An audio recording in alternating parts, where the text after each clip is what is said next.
At this juncture today, we're nearly just about to enter December. And strangely enough, over the past few weeks, we've been looking at topics that have been suggested.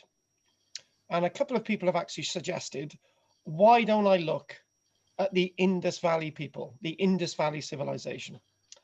And you think of Indus and you think of India, so you're not far off. And when you look into these people, you start to see parallels that can only be compared to ancient Egypt and the emergence of the peoples in Mesopotamia. I decided on Tuesday to try and get a couple of images up and research them. And then I started to think, what is it that people want to learn about the Indus Valley? And I had suddenly turned out on Tuesday that I've got 12 people on Tuesday evening, and most of them had never heard of the Indus Valley, let alone anything about them. So I thought I'd give you some ballpoint facts instead of going into any major nitty gritty. There is a bit of politics involved with this civilization, very interesting politics. Now, we really first come to understand the Indus civilization via excavations undertaken by the very great Sir R.E.M. Wheeler, Sir Mortimer Wheeler. And you know what? In the 3 sets of notes that I've got in front of me, Sir Mortimer Wheeler isn't mentioned once. And I found out why that was. He's a Western archaeologist working in Pakistan, India, Afghanistan. That's where the Indus Valley civilization spreads over. And in the small print, it mentioned that lots of these cities were being actively demolished by the British rulers to use the sun-baked brick as hardcore for road and railway building projects. And you start to think, well, he's sort of being ignored, maybe because he's British and so on. Now, the other thing that we were thinking of is that what is the area that the Indus Valley civilization spreads over? Do you know what? I should have done this before with Mesopotamia and ancient Egypt and the Roman Empire. And we calculated some figures. Some archaeologists believe that the civilization of the Indus Valley spread over 1,260,000 square kilometers. And I thought, what is that in English? And we discussed this on Tuesday, and you can imagine, how many times can you fit Wales into the Indus Valley civilization?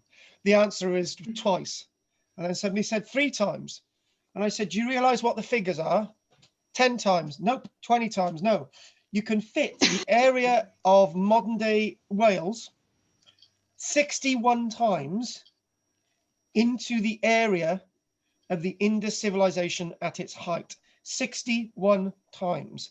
That is how big 1.25 million square kilometers is in area. Now, it makes you think, is how big is this compared to the Roman Empire? And it's one is going to be bigger than the other, but this is an amazing world, and lots of people haven't even heard about it. It's also known as the Harappa Civilization. It's referred to as the Harappa Civilization because the first site in Pakistan to be excavated was this Harappa site. And Mohenjo-Daro is another major site that was also excavated. Now, the image that you're looking at this minute is Mohenjo-Daro. And it was once called the Harappa Civilization, but when partition occurred, Sir Mortimer Wheeler's working on these sites 1944, I think, 1946, 1947, 1948. Partition happens in 1947, November 1947, and He's still the Director General of Archaeological Services. And then the name after that, and in the 1950s, 60s, I think changes to the Indus Valley Civilization, named after the Indus River, which is one of two rivers that still survive today. It's another interesting fact. So you can see these buildings, and the buildings that you're looking at date back to not 2,000 years ago, not 3,000 years ago. Think about 4,500 years ago, even maybe as far back as 5,000 years ago. Now, this is a city. The population 4,500 years ago of the world, I don't go ever with these population figures, but I think this is more accurate than anything. The population of the world 4,500 years ago was somewhere like 60 million people, 60 million people. And between 5 and 6 million of them lived within the boundaries of the Indus Valley world.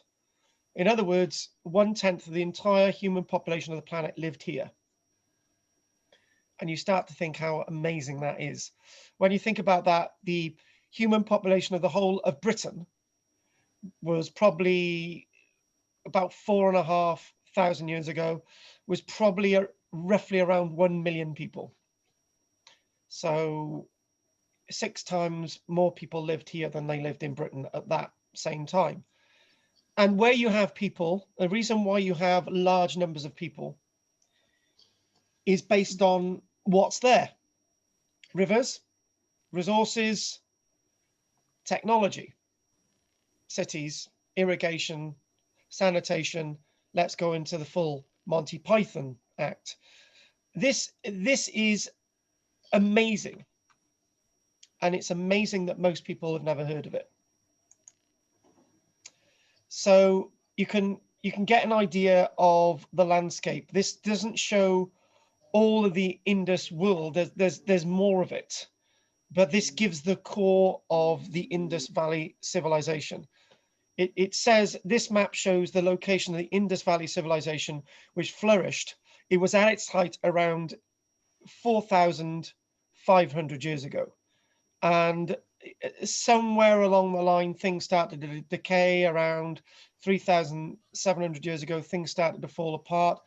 And if you push that into the civilization falling apart, roughly around 3,628 years ago or thereabout, you look at the eruption of Thera, and you look at the collapse of the Minoan civilization, and that's sort of contemporary. But at this time again, you've got the likes of the New Kingdom developing, and you've got eventually you've got the great Ramesses and all the rest of it. But that's a lot later. So this is a lot before all that. And the civilization grew to cover most of present-day Pakistan, parts of what are now Afghanistan and northern India, and other places actually not shown by the yellow here. The heart of the civilization was the vast floodplain of the Indus and Hachra River. And the Hachra River no longer exists. It flows east and parallel to the Indus River. Now, you don't actually see this portrayed in my other images of the Indus Valley people. And if I can just quickly get my annotation bar out there, that's the Hachra River system. And that completely dried.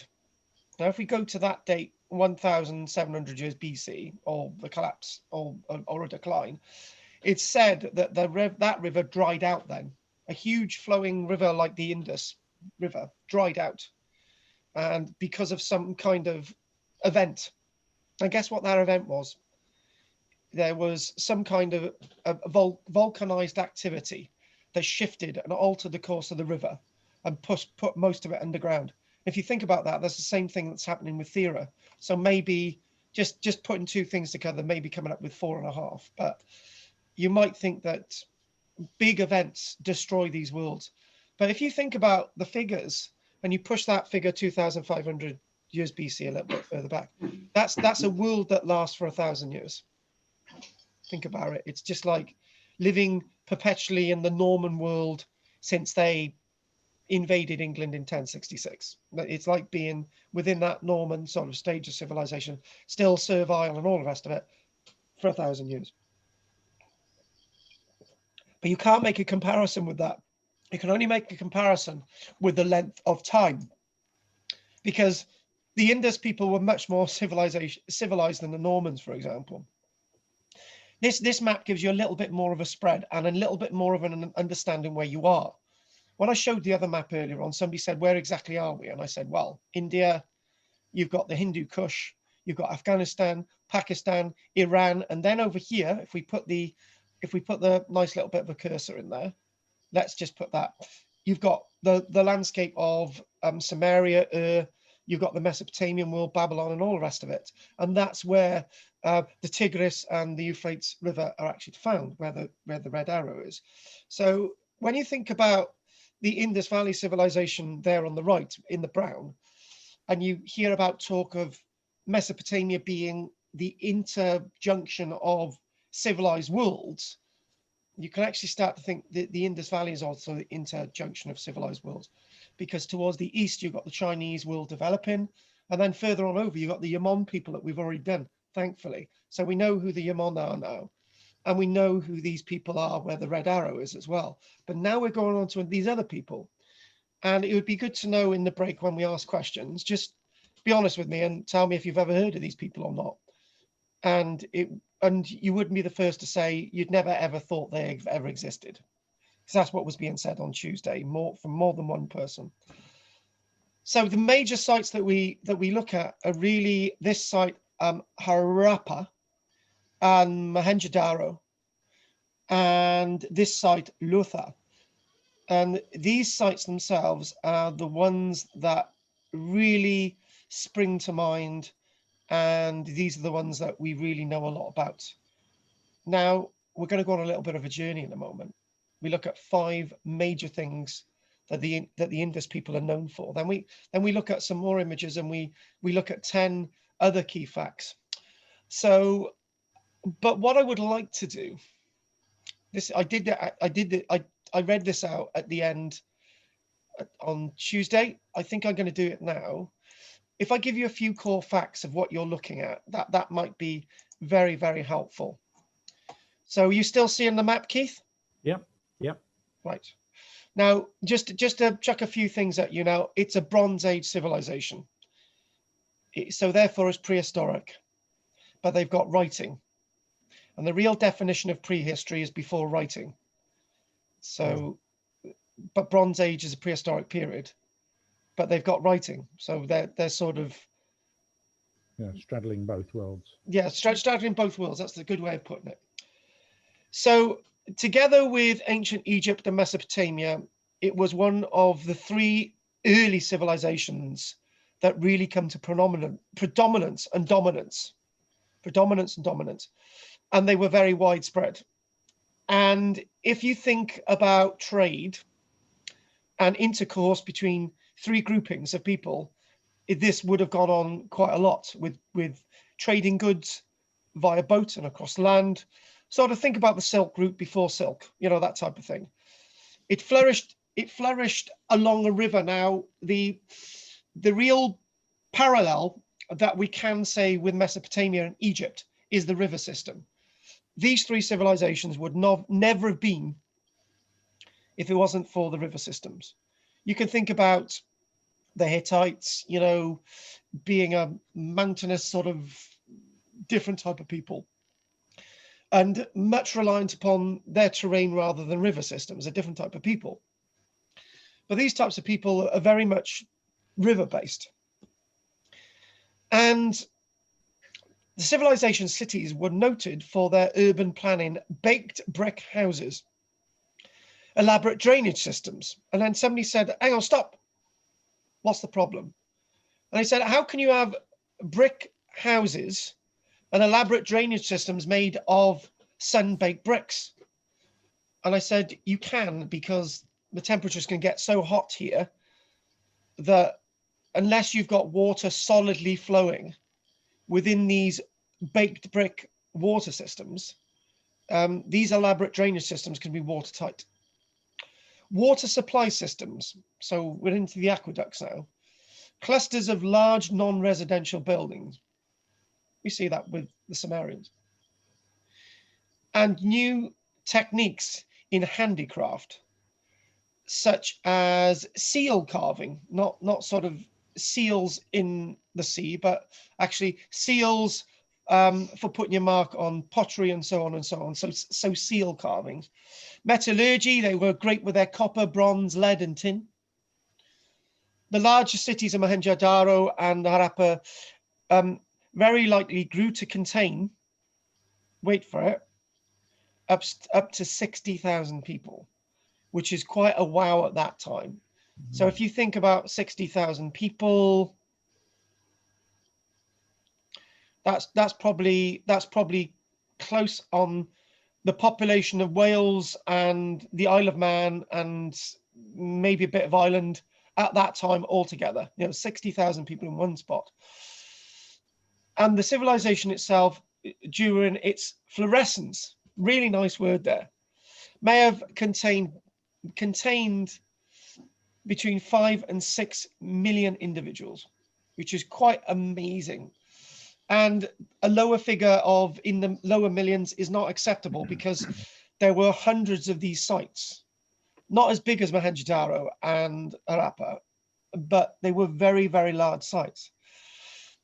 Now, if we think about this Harappan civilization, it really started to come into its own when Sir Mortimer Wheeler was excavating there. But we did know something about the Indus Valley civilization from earlier excavations at Mohenjo-Daro in 1861 with the Archaeological Survey of India during the British Raj. There were, however, earlier and later cultures, often called early Harappan and late Harappan, that have become all mixed up. And so basically what's happening is that it was only at the time of Sir Mortimer Wheeler's mass excavations that they really started to be able to understand these people. Now, wait for it. Now, here's another fact to chuck at you.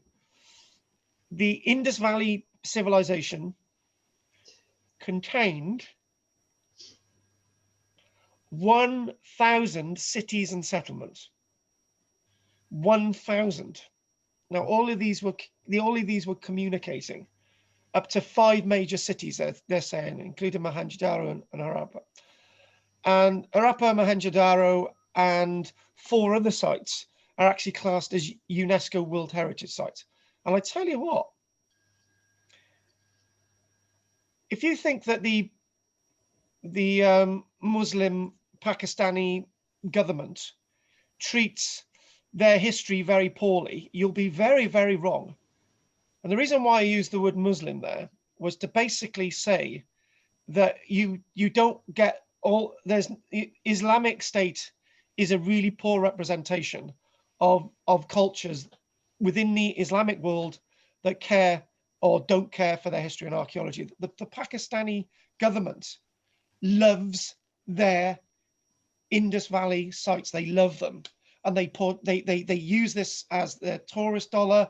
They've got signs there, they've got safety equipment, and they really display their sites. They really, really love them.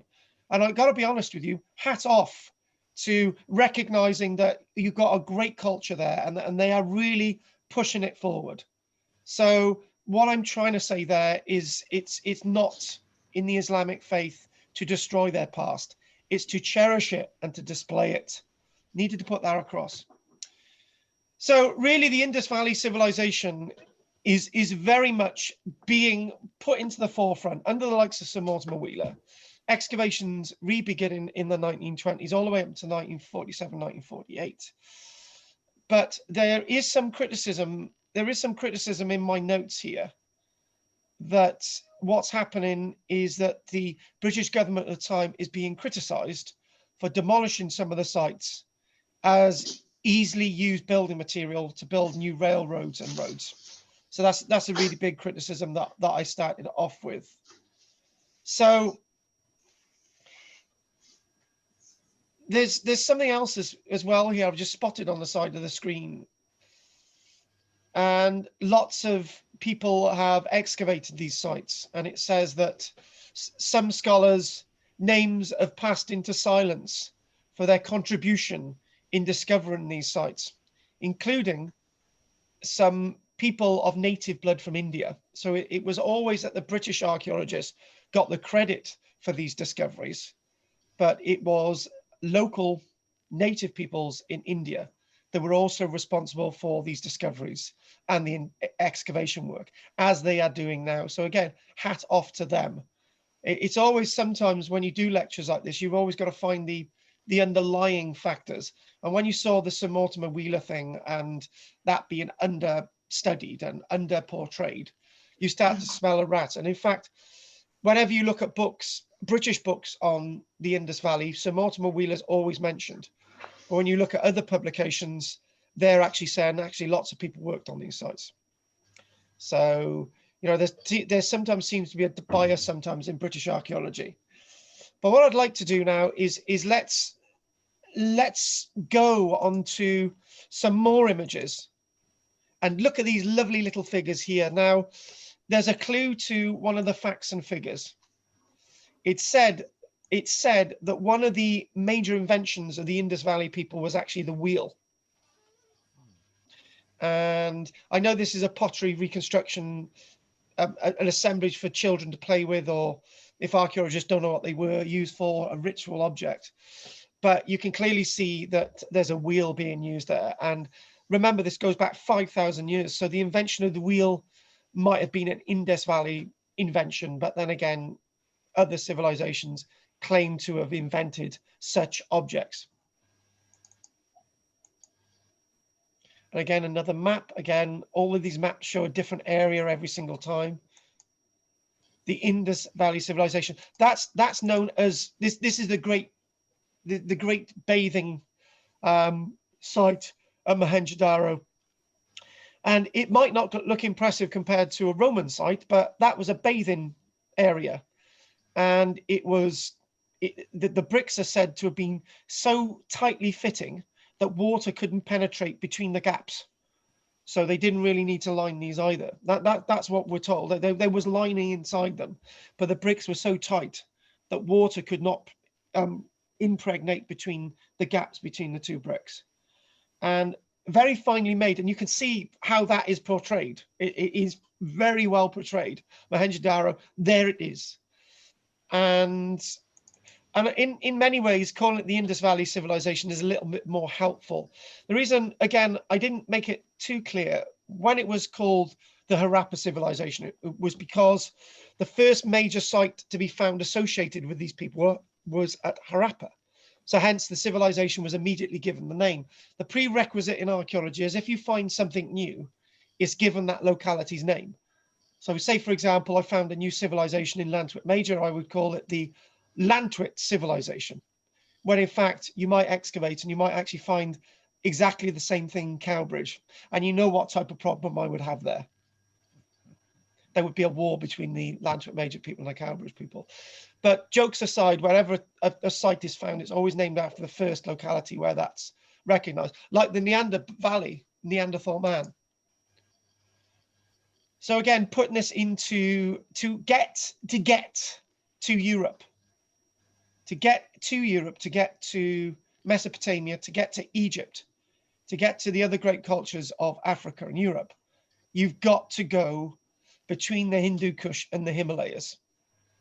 You can go across land, the marshy, boggy land where Bangladesh is today. You can go along various dangerous river systems, but the best trade routes are going to be across the base of the Hindu Kush and the Himalayas along those trade routes.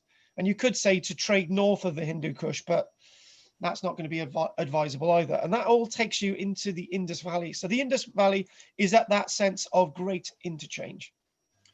So Mohenjo-Daro, this wonderful image in front of us. So what I would like to do now is I would like to go on to looking at some top 5 facts. And it's a massive shame that Ellen's not with us today, because we've got a nice bit of dentistry. So describe the site you can see, Keith. Yes, remains of a town with a lovely looking like a round tower in the middle of it. Perfectly spot on. And steps and walls. Now, Yep. this is one thing about the walls, right? Now, lots of these localities, I'm going to do a doodle now. Lots of these localities are found alongside river systems, and these river systems flood. And when you look at the walls, some of these walls are 10, 20, 25, 30 meters in height. They are astronomically big. And in those walls, there's billions and billions of sun-baked bricks being used. And you find walls within towns, and you start to think, why is this? Is this for defense? And you look in the small print, and it says that the Indus Valley people were very peaceful. So what were the walls about? And then I can remember one archaeologist. I'm checking all this in now because I'm thinking I might forget it. Some of the walls that you do see, these really wide walls, really tall, wide walls. Somebody mentioned that you could use these walls as roadways above the town, and if they're wide enough. And I can remember, I think it was the walls of Babylon, thousands of years later, it was described that the walls of Babylon, you could ride a chariot on top of them. And that's where I've got that from. And this is what I'm thinking of, something to do with the walls. So the walls have a multifaceted use. And if you're thinking I'm exaggerating about 30-meter tall walls, I have got the Sir Mortimer Wheeler wall to show you. And that is impressive. Very impressive. So the Indus Valley, astonishing secrets and facts. Secrets, yeah, if you've never heard of these people, it's a damn right it's a secret. So the Indus Valley Civilization remains one of the most enigmatic people, events, moments in time in human history. It was an ode to the desire for human excellence. Very rare I use that word, ode. Bringing in its wake several important inventions which mankind has derived progress from. And it's not just these 5 we're going to do now, it's a number of others. I think we've looked at civilizations. We said they're famous for this and they're famous for that, and okay, that's fair enough, Carl, get on with it. But these are major innovations. We'll give the street lighting bit to the Babylonians, but we'll give the rest to these, and we'll take everything from the Romans because they never invented anything.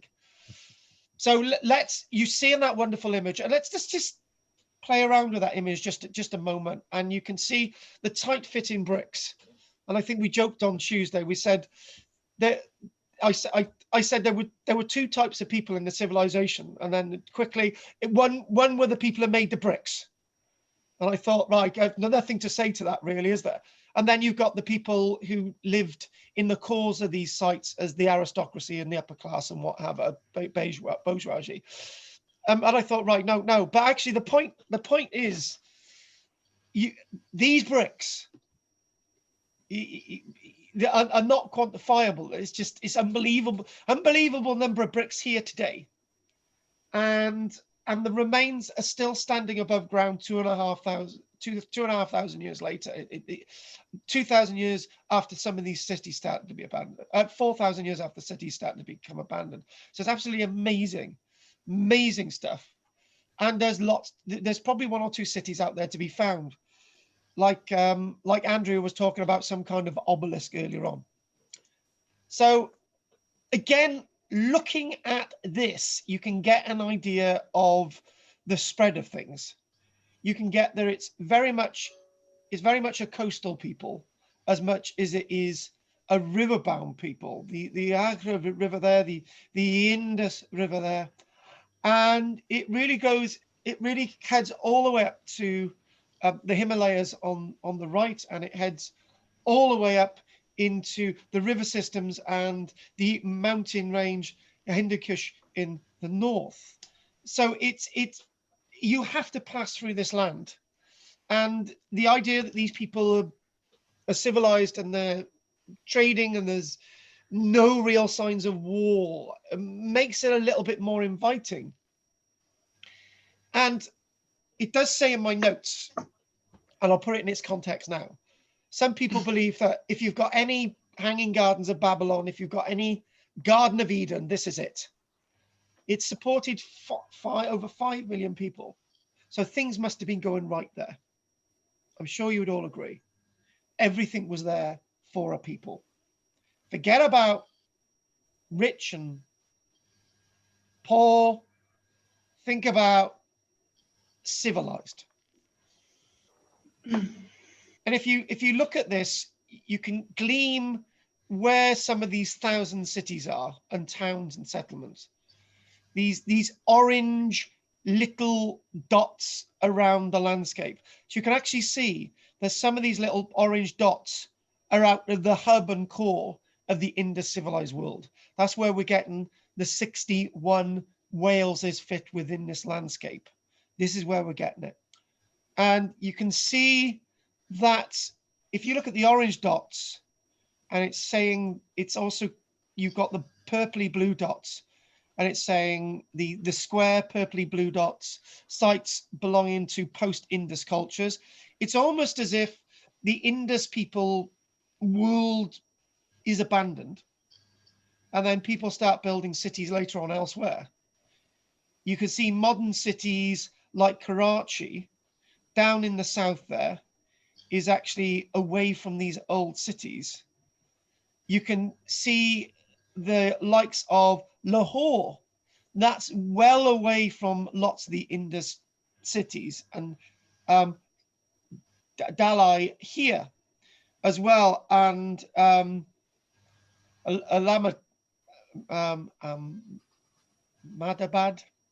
I was going to say something else. And Madabad is also far away from the great city of Lothal.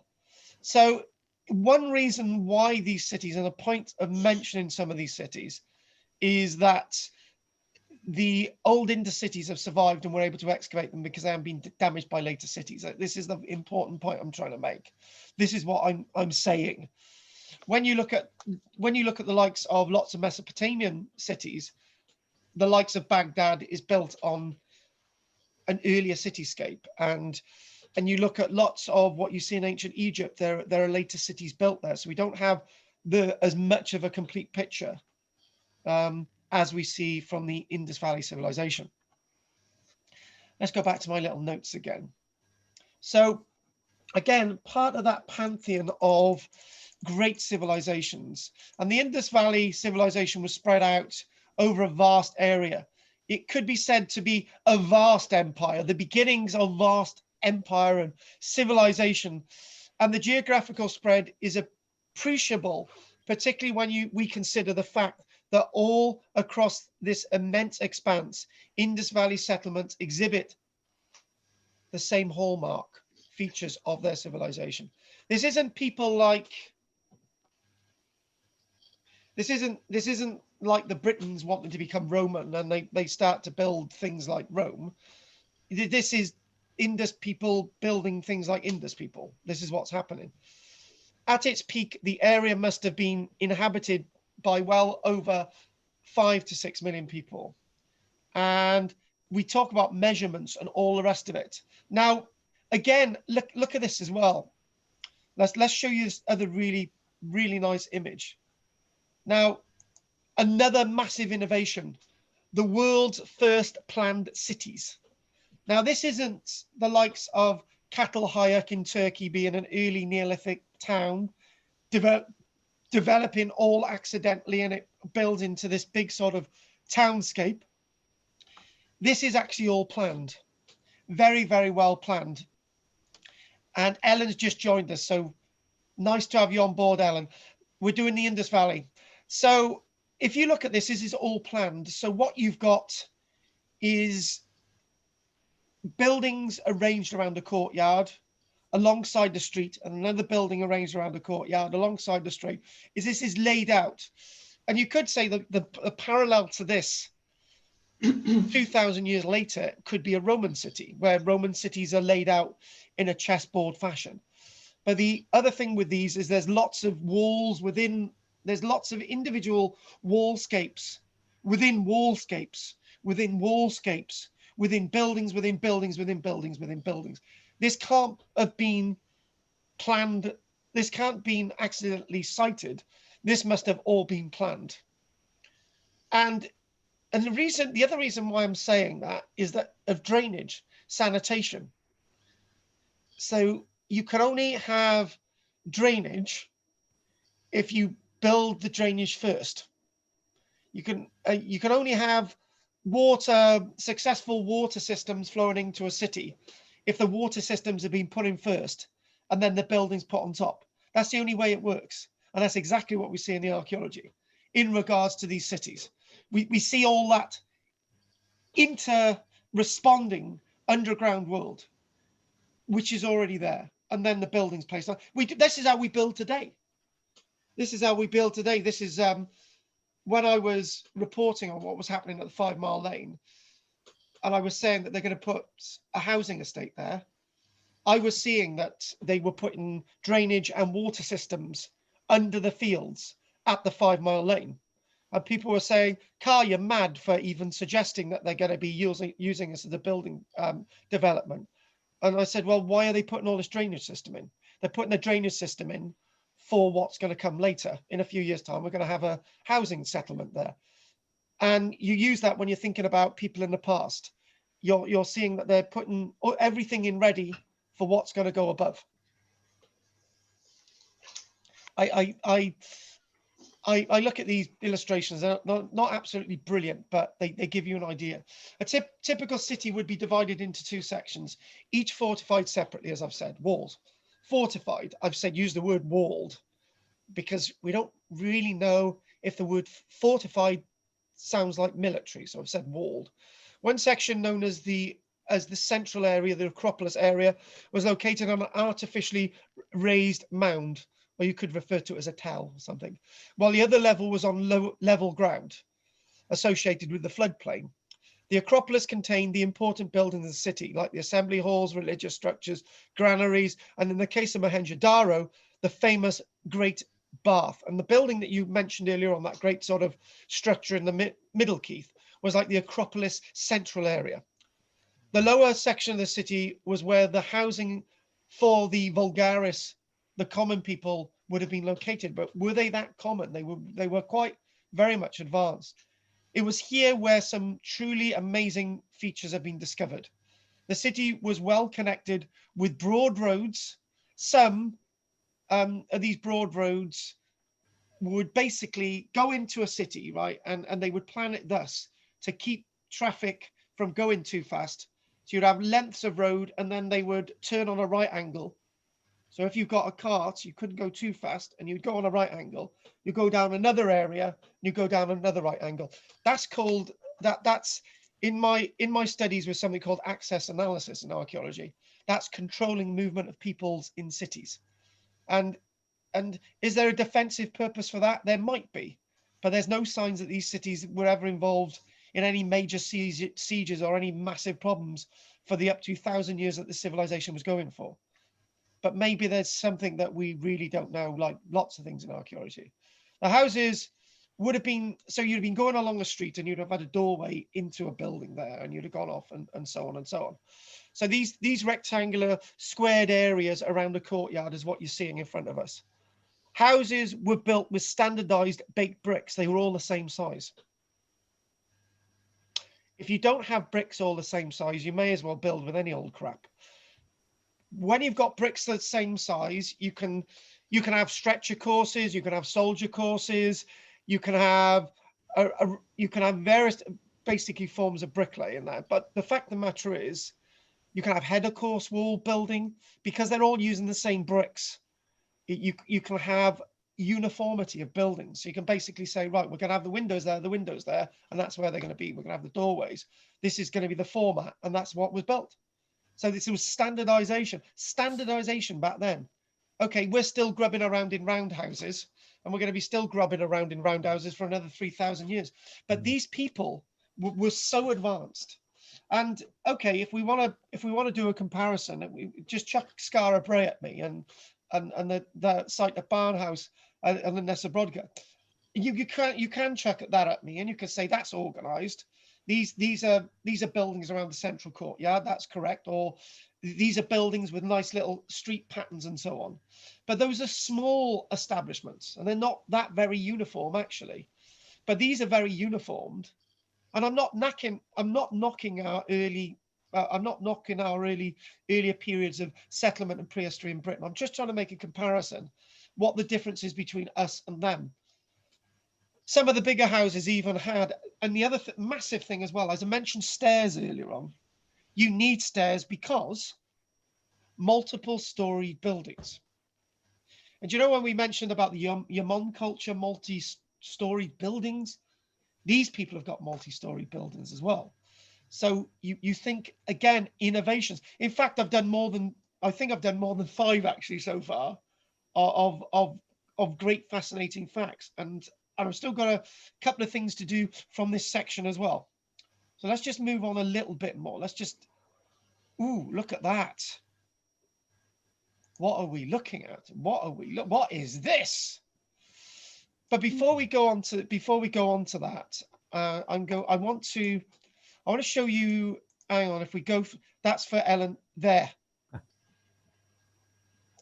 What have we got there? Now, they built urban sanitation systems that were unparalleled in the ancient world 5,000 years ago. Go on, Kathy, chuck this at me. Kathy's been to Skara Brae and she will know that there's sanitation systems at Skara Brae. Yes, but on a mass scale for urban sanitation systems on a huge scale, rather than the 20 houses that probably originally comprised Skara Brae. This was a sanitation system that had to securely deal with crap from thousands of buildings. And this was all set out. And also you'd have had to have brought water into those thousands of buildings. So sanitation and water systems.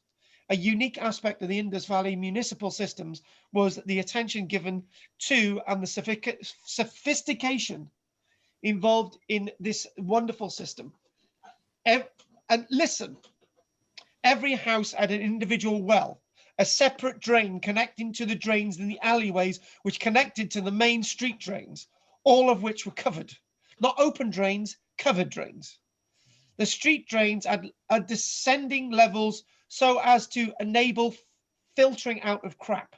So basically, as levels go by, you just deal with all that buildup of rubbish, and then you put it on the fields, and then it goes through another filtration system. And then a bit like the Nabateans were doing, but this is on a different level. They were completely leak-proof due to the masonry expertise, and even employed wooden nets at corbelled openings to filter out solid waste. So your mind goes at that point and you think, this is hurting my brain. And that hurts my brain because what they're doing, they're showing a cross section. So this is a brick pipe system, a bit like the brick pipe systems that eventually come in Roman London and Roman York, for example. But you can see there, and you've got these systems which would have to have been maintainable. I tell you what, Keith, I wouldn't have wanted a job to go down. I'm telling you now, you get completely lost. I'm sure there were blockages down there of human beings because they couldn't get themselves out. But fat balls. Oh, yeah, we won't go there. But you're looking at this, and basically, as the gateways flow out of the towns, underneath the gateways would have been the sanitation system that would have then spread out onto the fields. And then you've got the roadways. Again, roadways. There you go. Another one that I'm not sure is even in this lecture. You can see these nice little gateways and the arrangements. And actually, look over on the right. I mentioned this earlier on. Look over on the right. And these were very, very well organized. You could walk along there and you can use it as a passage through the town. Instead of going down on the level of going down there and down there and down there. But I'll tell you, if you're a postman, it would be a bloody nightmare, right? But if you go, you can basically see where you are in a town, and you could go down steps and you're into the area where you need to be. Basically an early highway. An early highway. Highway or the byway, folks. Now, I'm so pleased that Ellen has joined us today. We're going to pass something again, tantalizingly. Look at that. And amazing. Look at this. Yes. But we're going to look at scales first. Let's go look at scales. So it's good for you to have us joining us, Alan. So they had a system of measuring, a precise measurement system. Now, this is basically they had a weighing system. They also had a decimal measurement of length. So you've got a weighing system, which we'll go on to. This is nice little weighing scales, different blocks of different sizes having different weights. But in an image later on, they would use little cubes like this, which were very regular. And you can see a couple of these are not. So these are the weighing ones. The other cubes are length ones, very similar to this. And their smallest length division, which are usually marked as ivory scales from the site of a Lothal. So you've got the lengths themselves, and the lowest length itself was 1.6 millimeters. Now that's the smallest measurement of length recorded in the ancient world. And the other thing as well is these cubes then could double up as weights. So not only do you have these little cubes doubling up as length, they could double up as weights as well.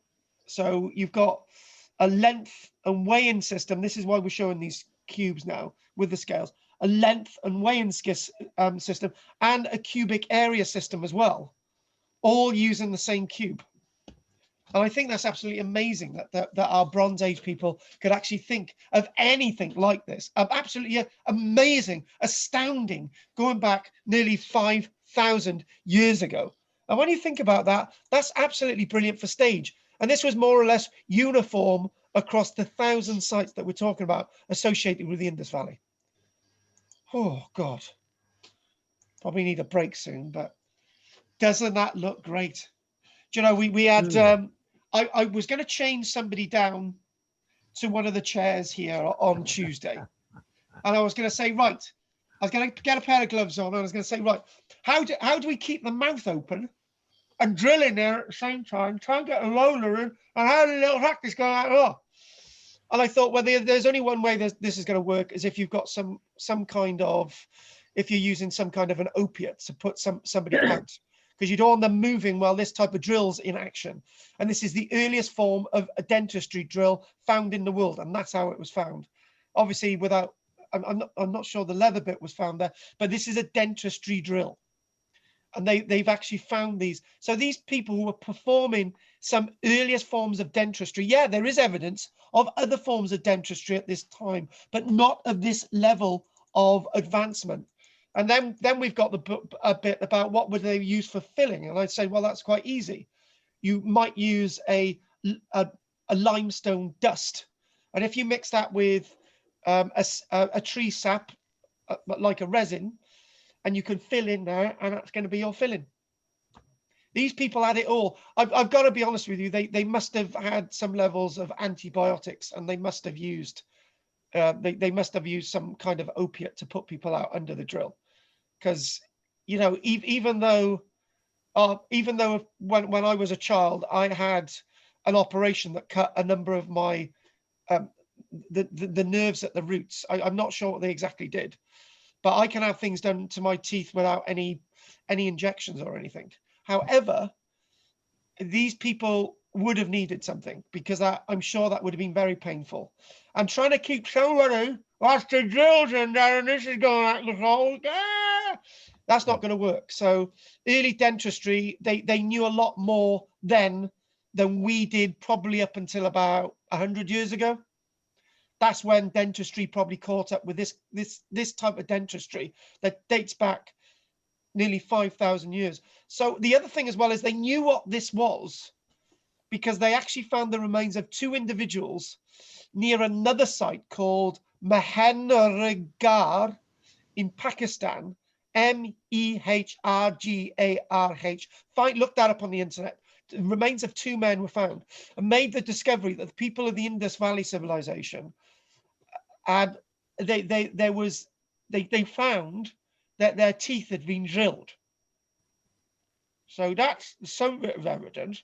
And the other bit of evidence, that was in 2001, In April 2006, it was announced in the scientific journal Nature that the oldest evidence for the drilling of human teeth was found at the same site again, not from the early Harappan period, not from 5,000 years ago, but they found some very early evidence of 9 adults having up to 11, basically nine adults altogether. These 9 individuals had 11 drilled molar crowns, and these were found associated with the graveyard at the same site of Mohenjo-Daro in Pakistan, and these bodies dated up to 9,000 years ago. So early dentistry goes not just to this Indus Valley period where we get the drill evidence itself, but there's also evidence that similar types of drills may have actually been used thousands of years earlier again.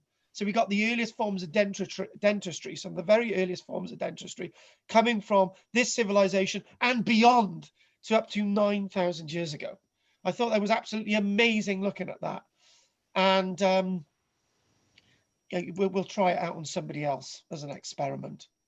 Chris will volunteer to have that done. We've got a professional dentist. I'm sure we can get some opium from somewhere and some henbane or something. That'll do. Just slow their heart down and whatever. That'll do. Just really got to be precise there.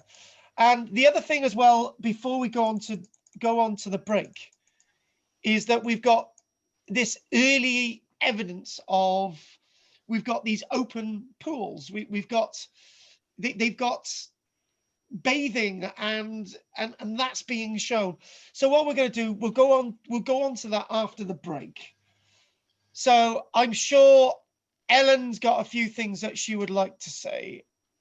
So what I'm going to do is I'm going to stop the sharing and we're going to all come back into it. So do you know what, Ellen, last in, first to ask anything today. So over to you, Ellen. Well, I seem to have joined just at the right time on that one, didn't I? Yes. When you said about the 9 adults with 11 fillings, molar crowns, what were the crowns made of? Was that a sort of a resin stone dust mix or what? I'm gonna go for the filling for that, but I don't have that, and maybe because that's your field, that could be a little bit of homework to actually come back and tell us what those crowns were next week. That would be really interesting. That's why I'd like you to do that for us next week. Cheers. I'll teach you. No, it's your field. I'm bowing down to wisdom, so it's your field. Keith, what about you, darling? Presumably, do we know anything about their religion and their royalty and what they're eating, things like that? Are you coming on to that later on? The answer is strangely enough, no, because there is so much to be said about the Indus Valley Civilization. It was impossible to put it all in. This is the only lecture. I've mentioned a couple of bones there. That's the last. We don't mention any burials at all because there's so much to go through. Okay. And so, you know what I'm going to do, Keith? It would be nice to write down those 3 questions you asked about royalty, religion, yeah, and whatever the third one was. Food. Food. What were they eating? Were they eating rice or grain? Now, those are 3 questions that we don't even broach upon. We've mentioned sometimes it's best to move out of religion, and the food itself. It's not going to be rice. I can tell you that, because that's coming more from China a little bit later on. But we're not going to answer any of them today. But I'm thinking maybe we could do an amalgam of all those 3 questions at a later date. I'm going to pass on those. Chris. Which one? The sexy one. Oh, that's not me then. Go on, Chris. Stop prevaricating. I just wondered if you said they had an early form of writing. Are you going to be looking at that later on? Yes. Okay, thank you. Answer to that one. I can't answer that one. This is why we focus on some of this. What about unsexy Chris? He's upset. He's muted. I would be muted. Well, whilst we're waiting for unsexy, let's have sexy Sue. Go on. I haven't got any questions. I didn't know anything about this before today, and it's completely fascinating. I just really love the fact that they were using that cubic measurement. Yes, and it's amazing that they're using the same cubes for measurement as much as they are for weight, and you get the sense of cubic area as well. So you've got sort of 3 scales. It's amazing. I think that's great. Goff. No questions, thank you. Thank you, darling. What about you, unsexy Chris? No questions this end. What about you, sexy Pam? Just the buildings, really. Did you notice with the gatehouse where the sanitation was, there was ventilation above on each?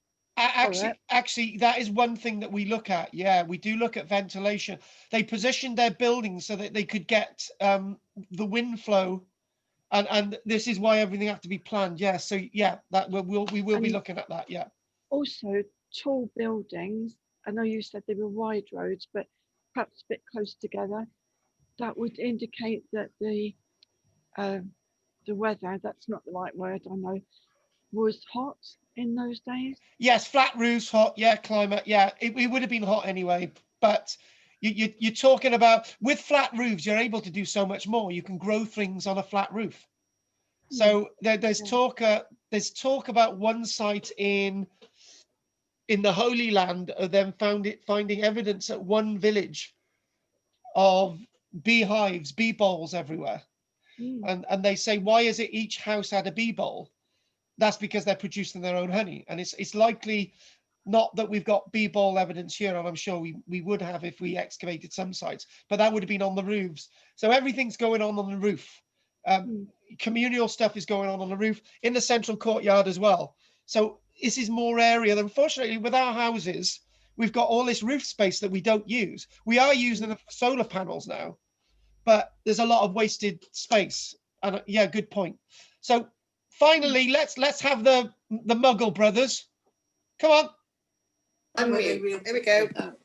You know the various images that you showed, Carl. Are they photographs of actual sites, or are they artist reconstruction?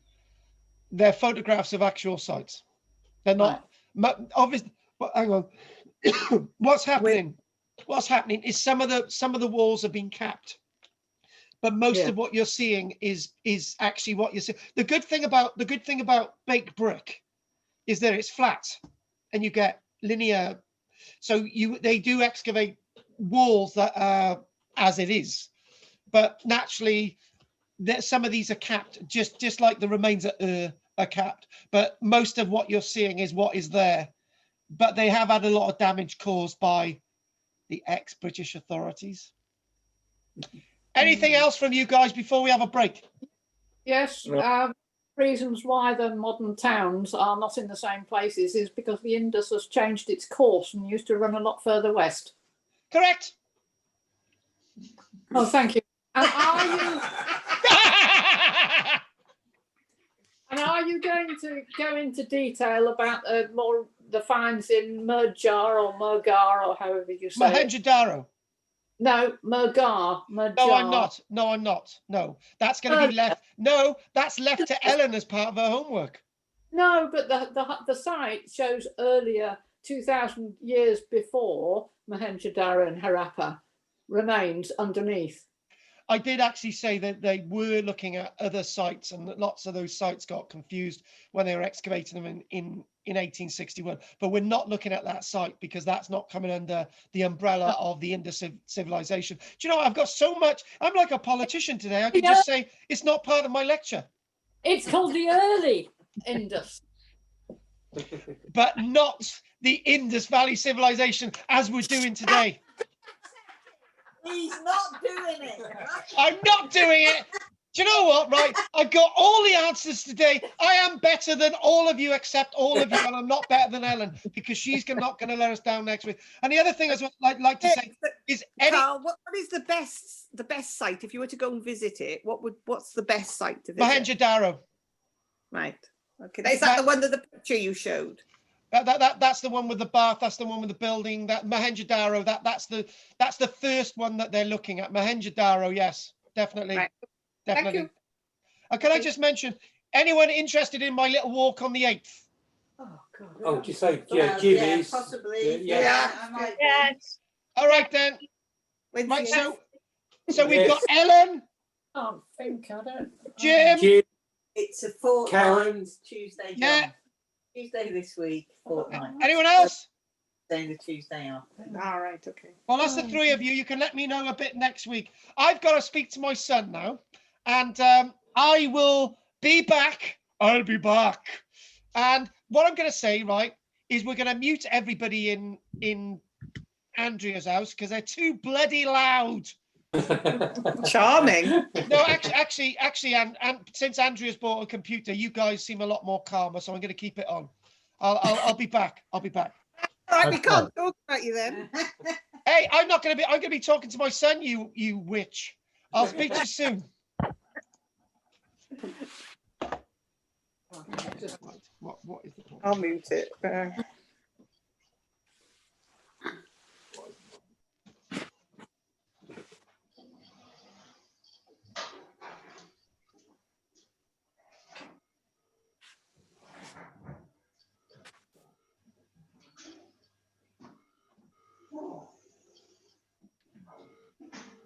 Mom. You know, answer. Come on.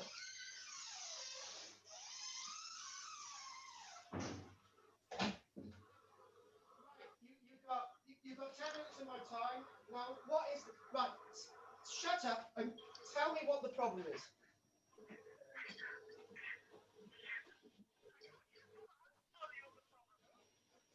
What is the problem?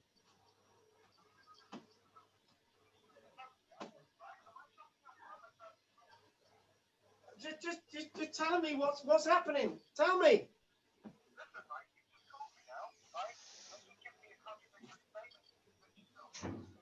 Hey, my balls are aching, man. And by the way, it's July that we're going to be looking for the land now. Right, come on, spit it out.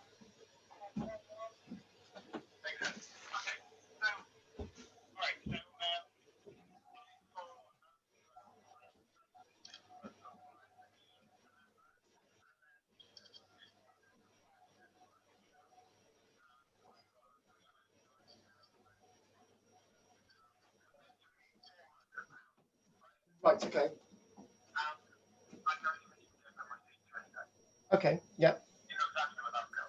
Right, so right, two things, right, okay. I'm a bit blasé on what you're asking here, so can you just please spell it out? So you've had, first things first, you've applied to do the USC show, is that correct? Yeah. When is that? When is that?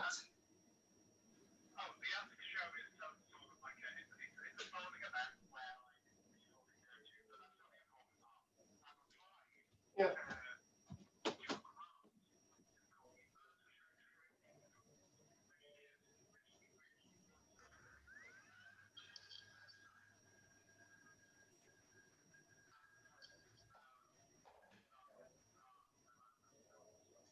Okay.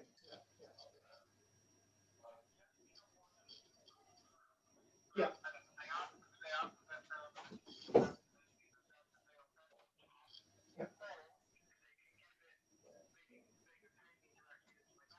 Yeah.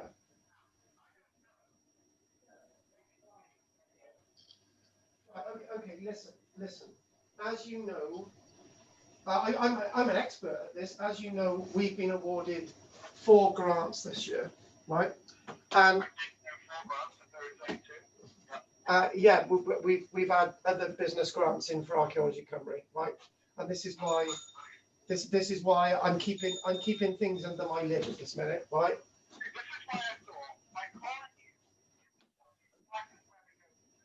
Do you know? Right, two things, right? You need to change your mind on something, right? We've had some money in, right?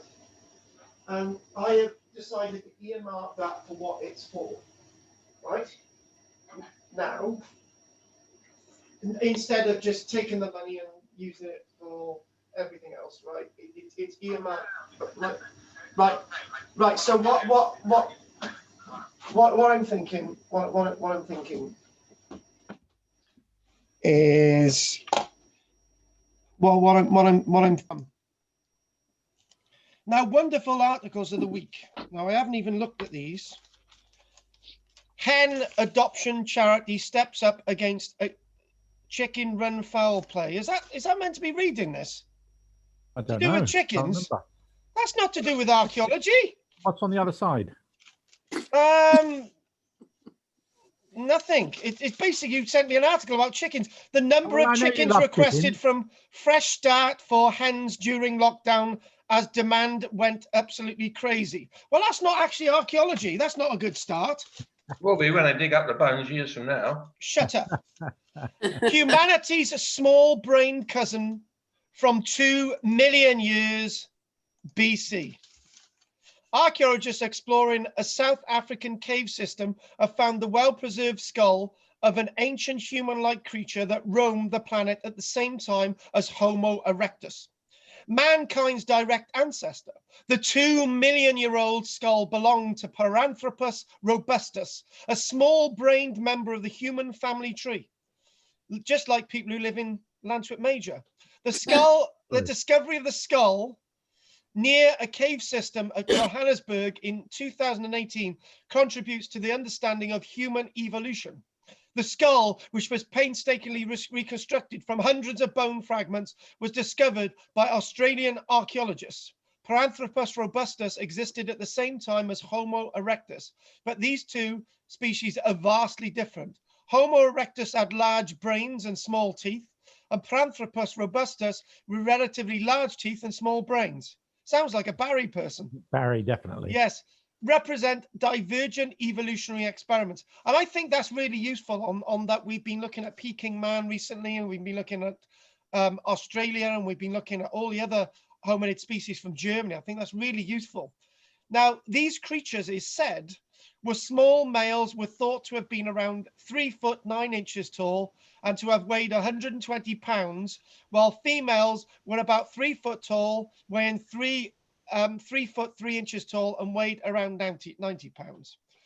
And it's great that we've actually got that. I really like that article. We won't go into this detail with everything else, but climate change wiped out earliest humans. Paper argues our ancient cousins failed to adapt to new conditions, sending a message to modern man and women as well, because you can blame them for something. Climate change wiped out early humans. Cousins of Homo sapiens failed to adapt to the cold tens of thousands of years ago, leaving them vulnerable to extinction when temperatures dropped. The reasons behind the disappearance of several species, leaving only Homo sapiens to survive, has been a point of debate among scientists. Well, you know, I don't go with that one. But a new study published in the journal One Earth claims that a failure to adapt to a shifting climate was the main cause in the loss of 3 species because they were unable to cope with the colder conditions. Well, there's one slight problem with this. If this article goes on to say that Neanderthals were wiped out, oh, it says that, right? Now, the problem with that is that Neanderthals had really large lungs and they had a nose to deal with cold conditions. They had a larger body mass, and then, which is ideal to deal with colder conditions. And then the article goes on to say, shortly before they disappeared, Homo erectus, Homo heidelbergensis, and Homo neanderthal became extinct. And you know what? I don't go with that. Anyway, I'm glad to disagree with something. There's also something else I disagree with. These dinosaur footprints at Penarth are not dinosaur footprints. Those two there. To be honest with you, what I'm going to do, I'm going to bang holes in a rock and just send them to the newspaper to say that they're dinosaur footprints. I know dinosaur footprints and I've studied them. Those ones in Penarth are not. Sheffield find reveals castle's importance in medieval time. We mentioned Sheffield Castle a few months back, actually. Sheffield was once a major stronghold in medieval England, and it's the lost castle. Archaeologists studying the site of Sheffield Castle say the massive structure deserves a place in English history alongside well-known landmarks like those at Dover and London, London Tower and Dover Castle and Warwick Castle. The castle site is in the centre of the South Yorkshire city at the confluence of the River Don and the River Sheaf, but the structure was demolished in the Civil War. And they go on to say, the excavations reveals how Sheffield Castle was among the most important political and cultural centres ever in medieval England. This played a major and crucial role in the local, national, international affairs of medieval England, but it was wiped out. This is a most important find ever made. Ever. Right. Toad of Toad Hole. What's that? Toad of Toad Hole. Ever. Ever. Ever. Ever. Ever. Shut up. I do the jokes here, not you.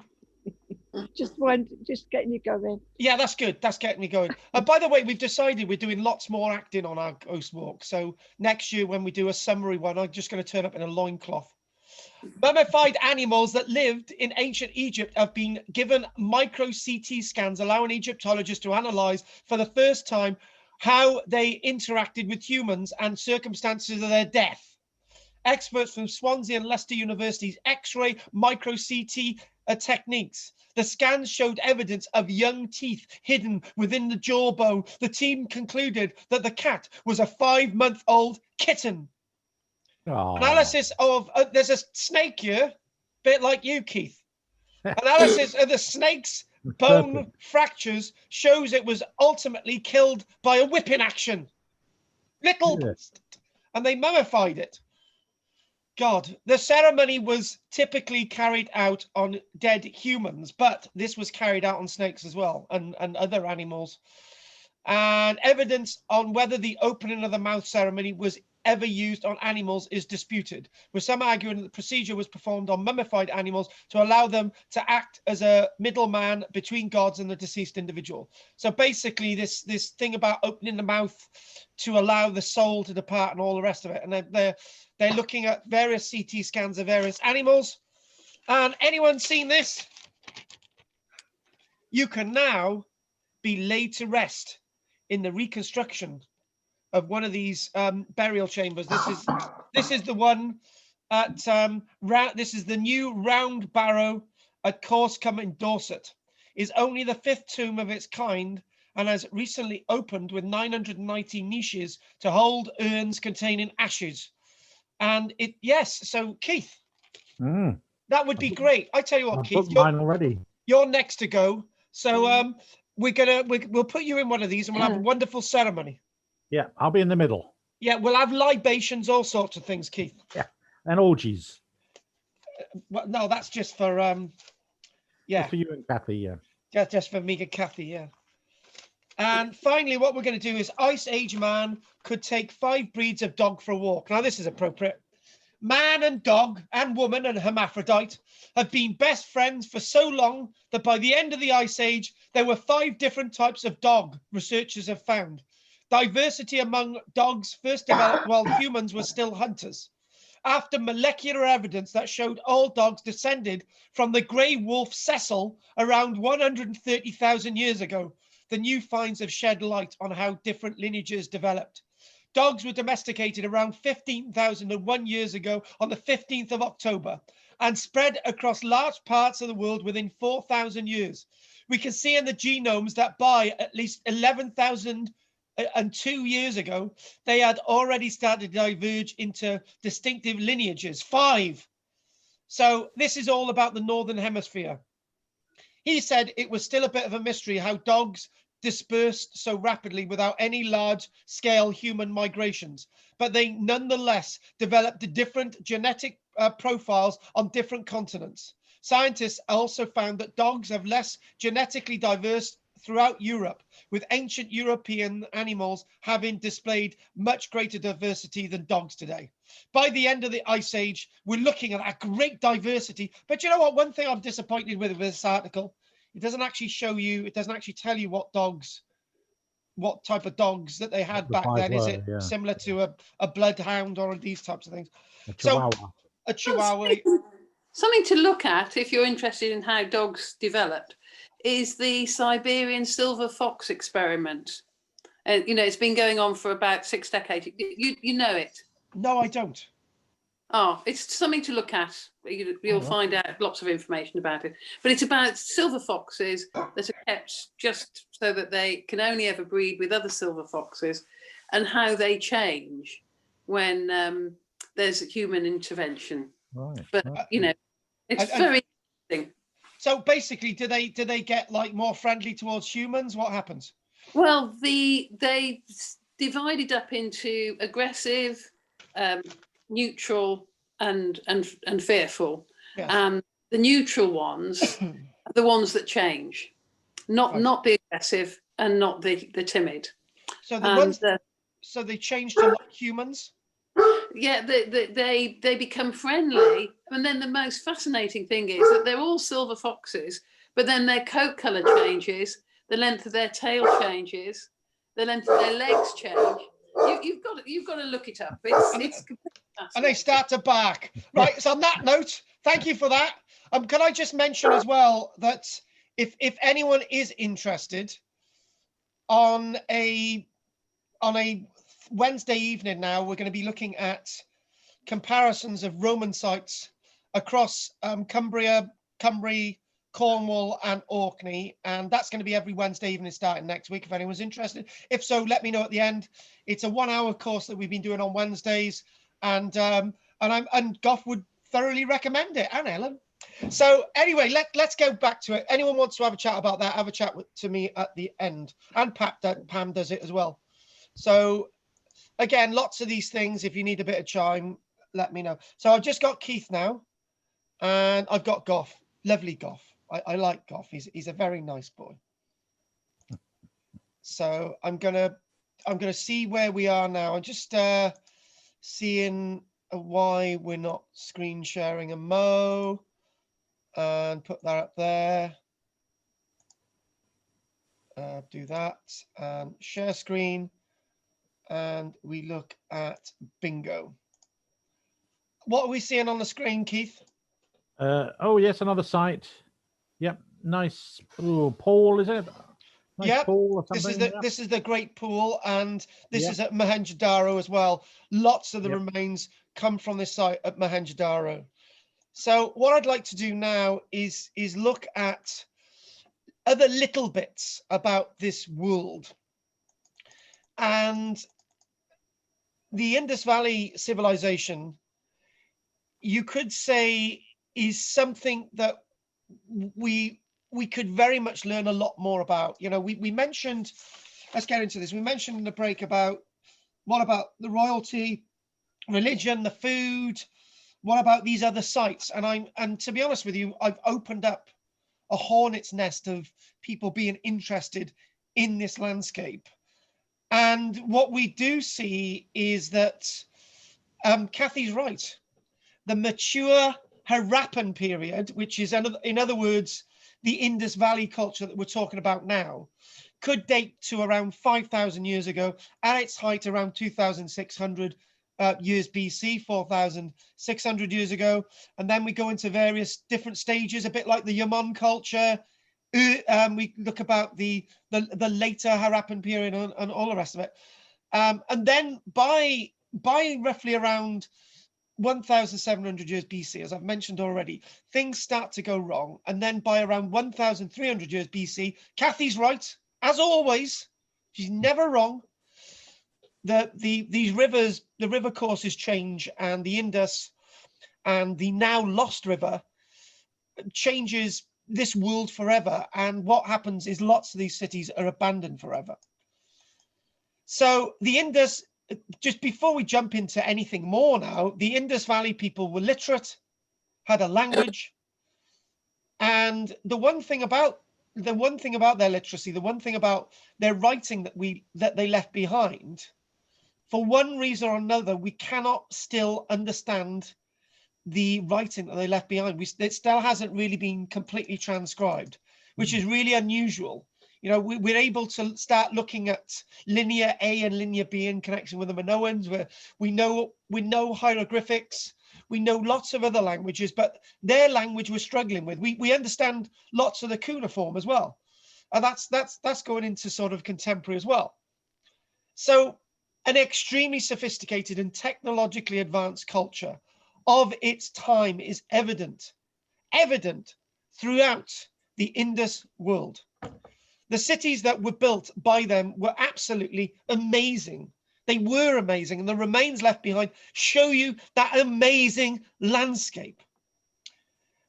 They had, you know, we've mentioned this thing, and Pam raised it before the break about all these buildings close together and homes, and then you've got the non-residential buildings in the middle, and the uniformity, and all those buildings speak at uniformity associated with the baked brick and the special orientation. That let's just go back to that image and see what precisely Pam was looking at. You can see that there's ventilation slots in that tower, and actually is not really showing very well that there's lots of ventilation associated with lots of these buildings as well. Probably not coming up in the reconstruction, actually. And the point to be made there is that the special orientation of some of the buildings, well, probably all of them actually, could catch the wind and provide a natural form of air conditioning. They even had flushing toilets. Amazing. Flushing toilets. And there we are grubbing around in our Tudor buildings about 500 years ago, and we're thinking about flushing toilets. These people had flushing toilets. It actually makes a lot of sense. And I'm just gonna, let's just go to basics, human shit, right? If you're defecating in streets and your human fecal matter's building up, you're soon gonna have diseases. And when you've got diseases, people die. And when people die, population collapses. Well, the fact is that they had flushing toilets. They had hygiene. They had sanitation. They had fresh water. And this led to them being able to cope as a civilization for a long period of time. So the people of the Indus Valley civilization placed high priority on this hygiene and sanitation. Harappa, Mohenjo-Daro, look at their sanitation systems. The first large cities with large spread sanitation systems. Most homes, not only did they have wells, centralized drainage system to carry waste and water with the help of gravity. And when you think about gravity to move water and sewage systems around cities, this isn't really being introduced in Europe until the 1700s, in the likes of Paris, and eventually, God, we got to come for another bloody 100 years before we get to London, when we got Basil Dett and Dr. Snow in the 1850s, 1860s. So our gravitational systems and then movement through pumping and so on, we don't catch up for thousands of years, but they've got this nearly 5,000 years ago. So the ancient Indus sewage and drainage system that were used throughout the Indus region were leagues ahead of anything. And we're talking about throughout. Mark my words, it's not in one or two cities, it's throughout. All of these cities did it. It was a contemporary urban system for a system, within a system. And it also believed that their drainage system, and this, I felt awkward reading this out, but I'm going to read it out. It is also believed that their drainage system is more efficient than many of the drainage systems in existence in India and Pakistan today. I could have a fatwa put against me for saying that, but I think maybe the point being used, if I can want to backtrack on my words a little bit, maybe the point being used there is that these are large-scale drainage systems, and in India and Pakistan, they're more localized. And I think that's the analogy. You've got to have more widespread drainage systems than localized systems that you see in lots of Indian and Pakistani cities today. And maybe if they learned from that large scale, that large scale sanitation system, maybe things would change. But obviously cities like Delhi and all the rest of it are worlds ahead in being very modern. It's very awkward reading lines like that because you don't know how people are going to respond. A few years being racist and all the rest of it. But what I'm trying to do is do a little bit of an analogy there. There's an apparent indication of, and to have this, have what you're seeing there, and to understand how these remains worked, you've got to have a sense of centralized government. So how do I put this across? I didn't really spend much time on this bit on Tuesday. I think if we want to use an analogy, you know, you look at the United States and how badly things can be run in the United States when things go wrong, how badly things can be run in Britain when things go wrong, right? That's in the modern day. But this system of government that operated across the Indus Valley worked effectively for over 1,000 years. And it must have been quite consistently working effectively, because they were not only to implement sanitation, having set forms of infrastructure, trade, complex decisions are being made that govern over 1,000 locations, which is quite a lot of organization. It's 5,000 years ago. Think about that organization, right? 5,000 years ago, before the internet, and we still fail today. 5,000 years before the telephone, and we still fail today.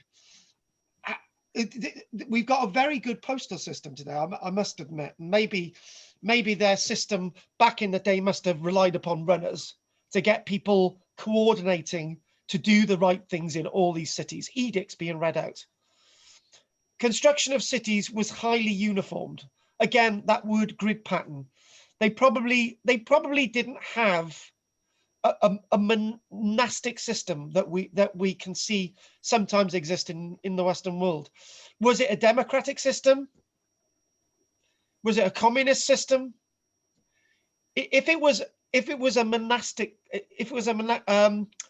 a monastic system, a system of monarchy, and even that a monastic system as well. If it was something being ruled over by one ideology, that Christianity is, or a monarchy system is one ideology, I don't think this would have worked. And it probably wouldn't have worked if it was a democratic system either. Democracy doesn't work either. So whatever system that they were using, it was very effective over 1,000 years and uniform over 1,000 years. So, you know, it'd be really good. And that information is going to be in their texts that we see left behind. So the image behind is the Great Bath.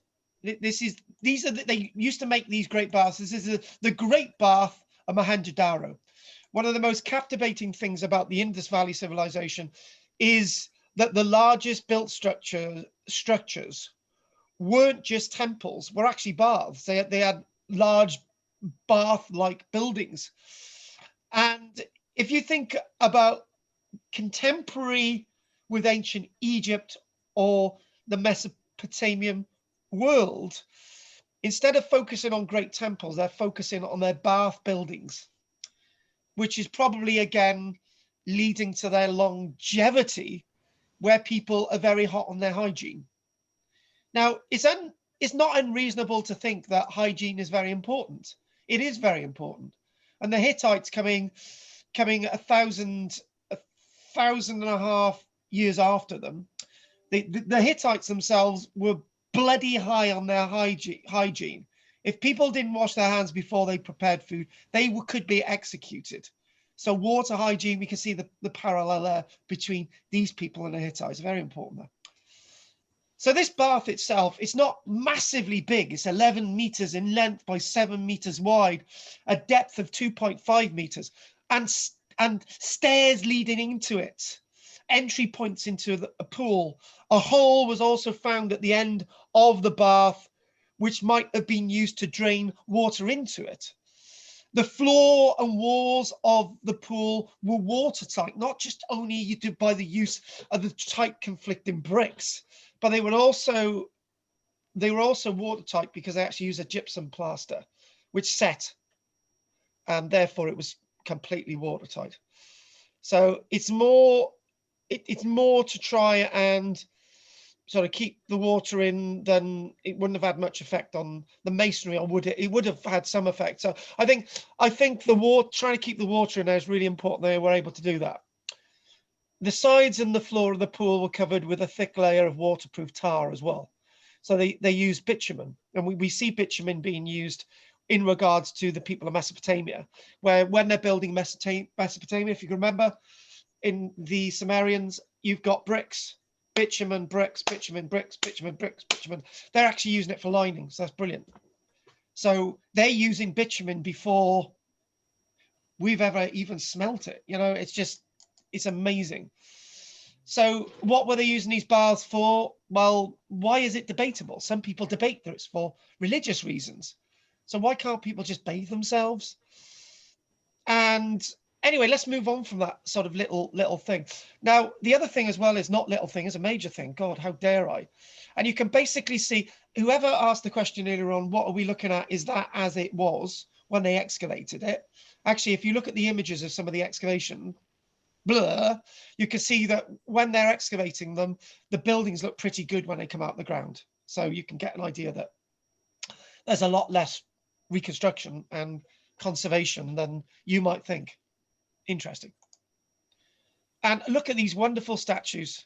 One of them reminds me of Kathy.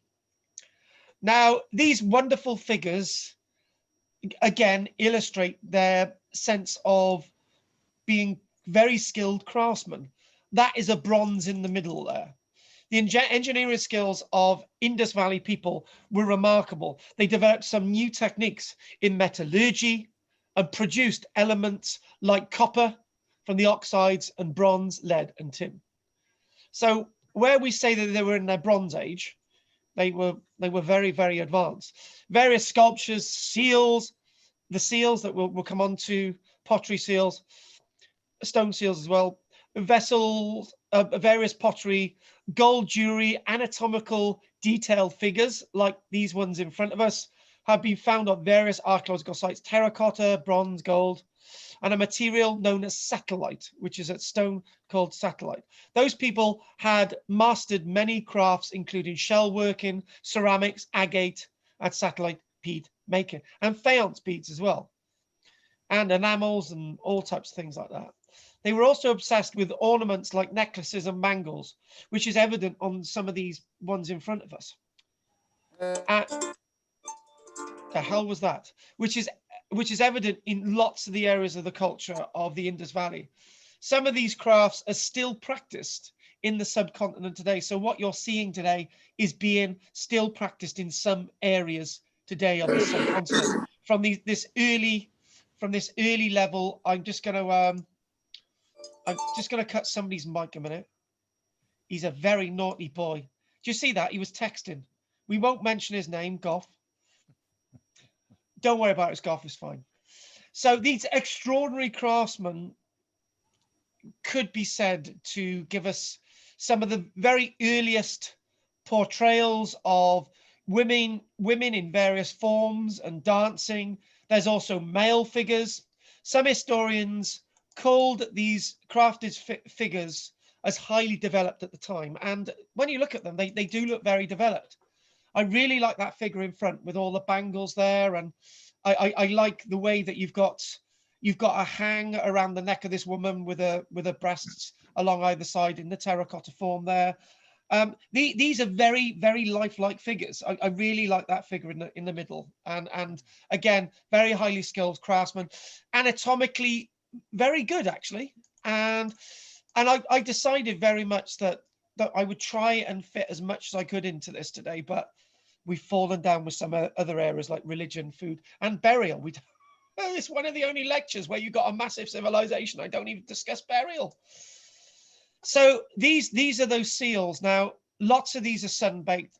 Lots of these are kiln-baked with the pots as well. And that's their writing. And this hasn't been transcribed yet. And it's likely that the writing was a uniform text across their empire. And they love their bulls. And look at that wonderful elephant down in the right-hand corner there. Doesn't that look really good? Shame we haven't got a bit more clearer, actually. Sorry about that. But these seals themselves. Now, one of the things, the astonishing seals. Now, it's now widely accepted amongst lots of historians and archaeologists that people from the Indus Valley Civilization traded goods extensively. I've already mentioned this at the beginning. Probably traded goods with people all the way into the rest of the Indian subcontinent, all the way over to China, yeah, all the way to Mesopotamia, the likes of the people in Anatolia and ancient Egypt as well, further away as well, definitely. Perhaps they were even, well, come on, we've got illustrations of wheels being used. So some of the various early people to actually use wheeled transport. But the most interesting things that they produced were the seals, because they're very descriptive in front of us, writing on them, artistic designs, and the seals that they used as identification markers on goods and clay tablets. So we know it's them. They're seals. We know it's these people from the Indus Valley. These seals contained a written language that we still can't really read, and a lot of interesting designs of creatures of great fantasy, animals and people, probably gods maybe, or whoever. And there's one that, again, another bit of homework. I've done this on Tuesday twice, and I've done this today. And a bit of homework. We're not seeing it today. It's known as the Patupati Seal. And on the Patupati Seal, like one of these, is a three-headed man with buffalo horns on his middle head, is sitting between a tiger and a bull. That's your homework. The exact meaning of these images isn't clear. Is it something, are these roughly related to early Hindu deities like Shiva and some of the other gods?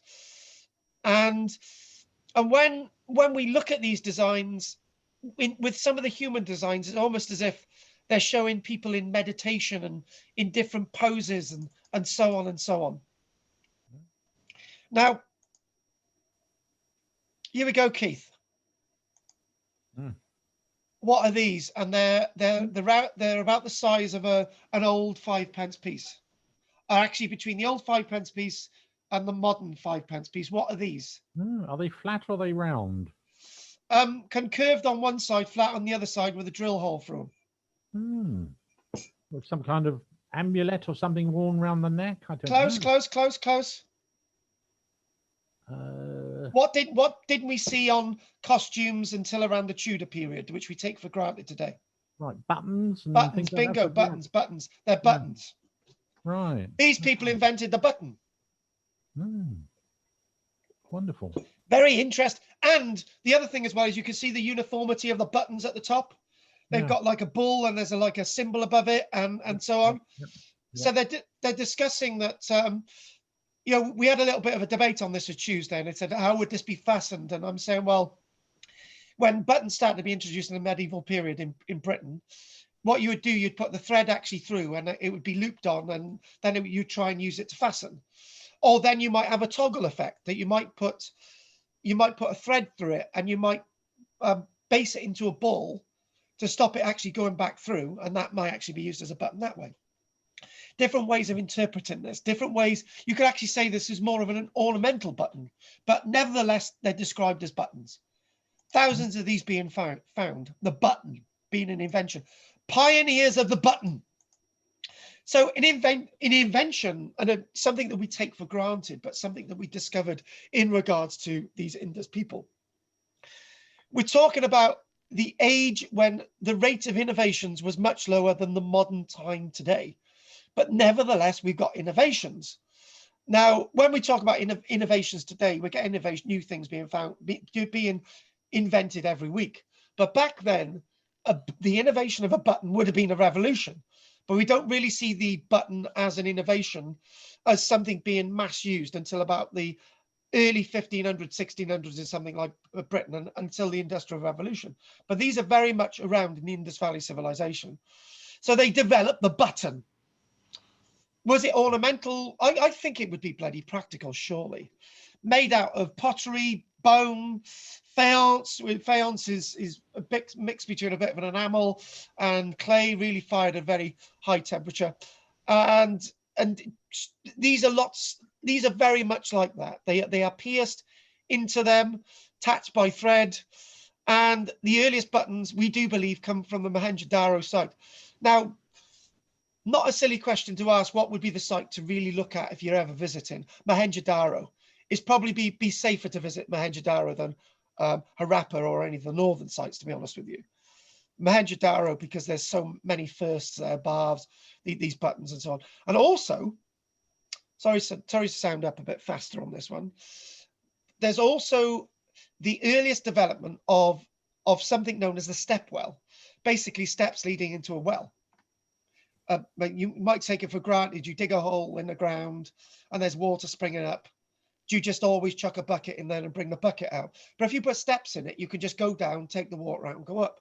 It's the development of the step well. That's what it's called, step well. So that's another development. Oh, a bit knackered. I think the next thing, this is probably a bit for everybody really, except there's nothing for you, Keith, because nothing's military today. But something very much for Gough today, actually, is this image. Gough's very much a naval man and he lets us know about it. Now, listen to this one fact. Scratch your sniff in a naval quiz. Who were the first people to build and use artificial dockyards? The answer is the Indus Valley people. They were the first people to build and use artificial dockyards. Now, I mentioned that other site in the southeast known as Lothal, L-O-T-H-A-L, Lothal, was one of the most remarkable cities of the Indus Valley Civilization, which was located in the modern state of Gujarat. Lothal was a well-planned town. Well, we got that with everything else. There's nothing new there. Engineers and planners engaged themselves to protect the town from consistent floods right from the beginning. What did they do? They built walls. The city is divided up into a grid pattern, and within that grid pattern, they've got 2-meter walls dividing each grid. So if there's a flood, gets beyond the walls of the city, you have these walls. So in other words, you would have a grid with, you'd have a grid within this city with a wall around it, and within that you'd have about 20 houses, and then you'd use that grid to access other parts of the city, and it's a raised area to prevent flooding getting into all the buildings. Amazing. But there's clear evidence that the engineers had the skills required to develop something modern as a dockyard. Lothal engineers placed high priority on building a dockyard and a warehouse to serve the purposes of trade. So in other words, what we're talking about is the very first artificial dockyard deliberately being built further away from the river, being brought to the back of the city. And in 1954, archaeologists discovered the world's earliest known evidence of building and using an artificial dockyard at this site known as Lothal, which must have connected the city with the ancient course of the Sabarmati River. Again, Kathy was right. She hates me saying she's right. Obviously, the movement of the rivers and the change of the courses would have been quite dramatic in changing the outcome of the wonderful civilization that we're talking about today. So the dock was built on the eastern flank of the town and is regarded by archaeologists and historians as an engineering feat of the highest order. Now, surely all it involves is digging a hole in the ground in a channel to. No, it doesn't.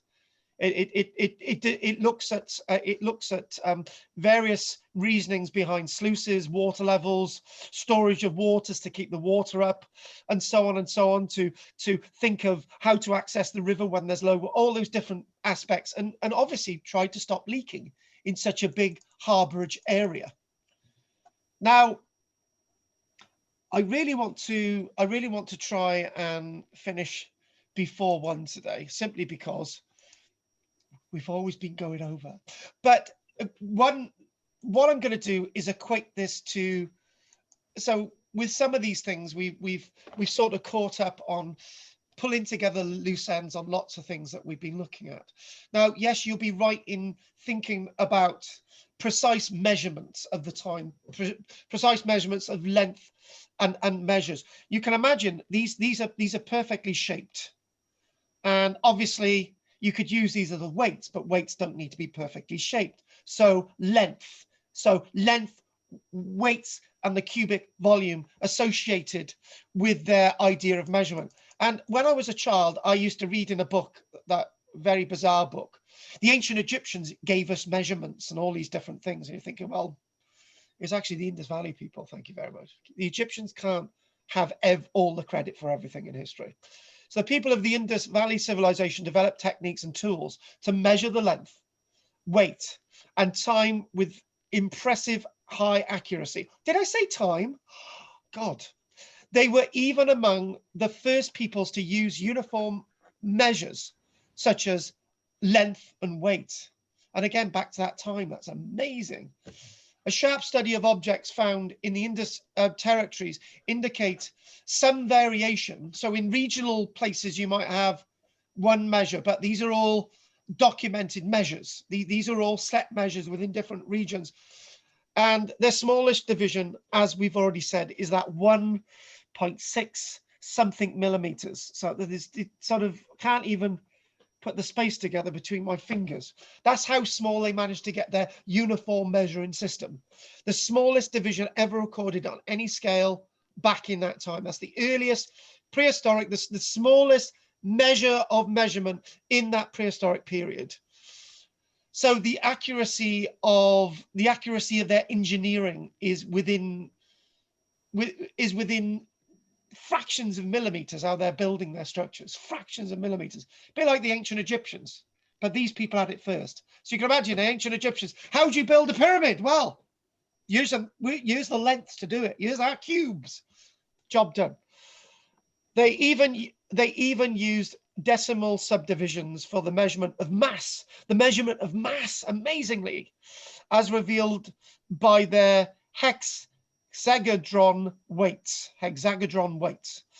Their weight chart was in the ratio of 5 to 2 to 1, with weights ranging from 0.05 to 500 units. So unit, weights, and measures, with each unit measuring approximately 28 grams, similar to English imperial ounce or the Greek unkia. Wow. It sort of blows you over with the detail. I've got to be honest with you, it really does. So again, back to be honest with you, I've heard that the reason why Ellen was so successful is because she had a drill like this. Ellen's known for her wonders with dentistry, but you're just thinking, how would she use a tool like that? That's the question I would like to know after we finish this. How would she be able to use that? That'd be a good question for her. I'd like to know, but not yet. So the first dentists, as we've mentioned, going all the way back, and we've mentioned about the wonderful remains of the Mohenjodaro site, and we've already looked at that, and Ellen's got a bit of homework, but she's also got that question just before we end today. And this thing really coming to the end now, really at the end, dying echoes. So look at this site, and we have that Sir Mortimer Wheeler image. We've got to do that. We've got to get to that.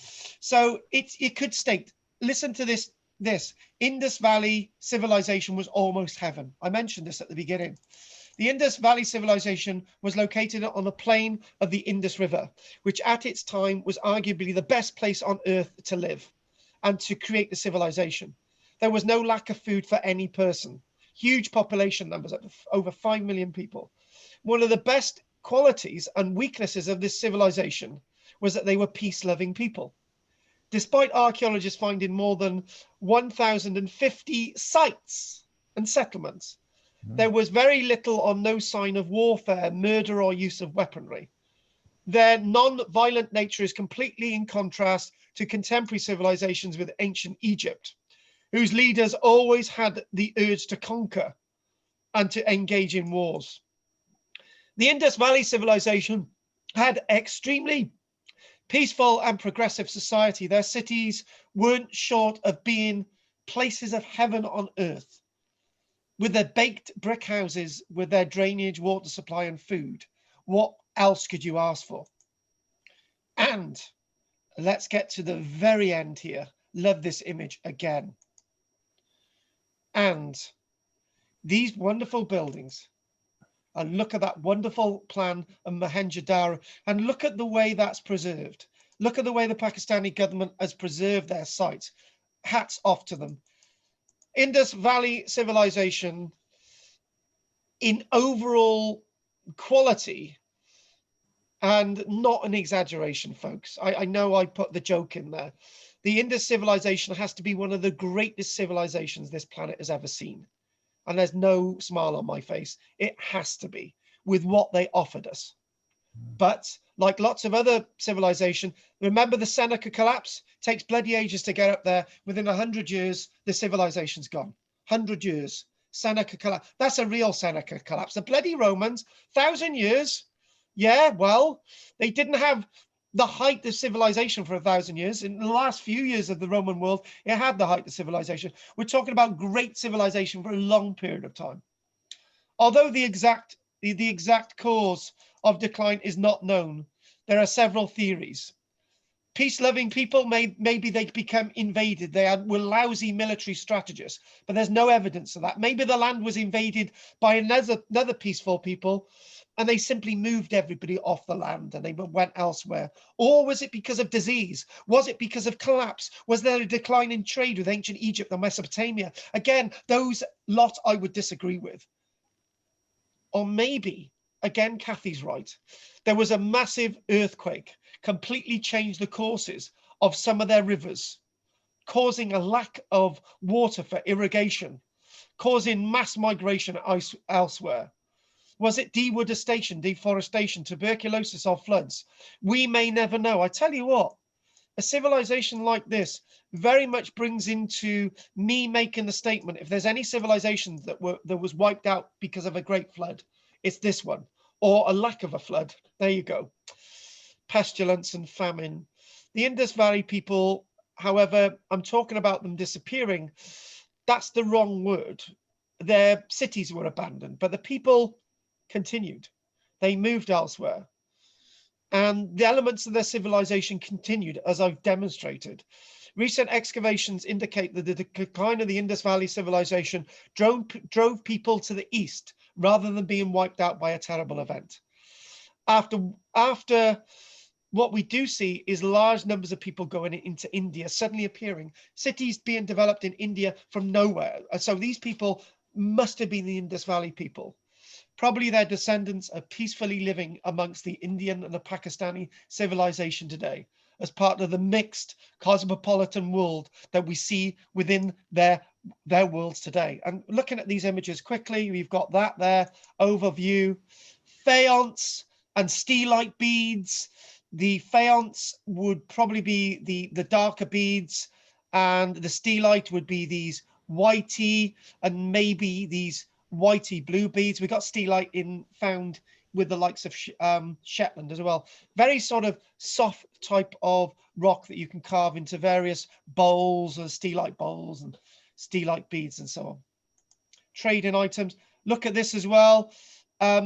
Chris wanted to see something like this. You've got the writing there, the script on these seals, and undecipherable. Probably, maybe it was high culture. It was a high language, like hieroglyphics disappeared more or less around 400 years AD with Christianity.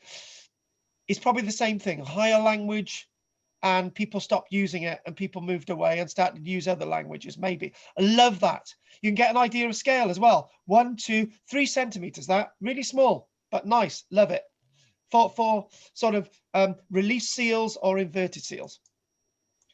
Again, we're showing this wonderful Harappa site there, excavations of Sir Mortimer Wheeler, beautiful pottery. This pottery exists back to 4,500 years ago. A nice red pottery with a nice black slip. Love this, wanted to chuck this in.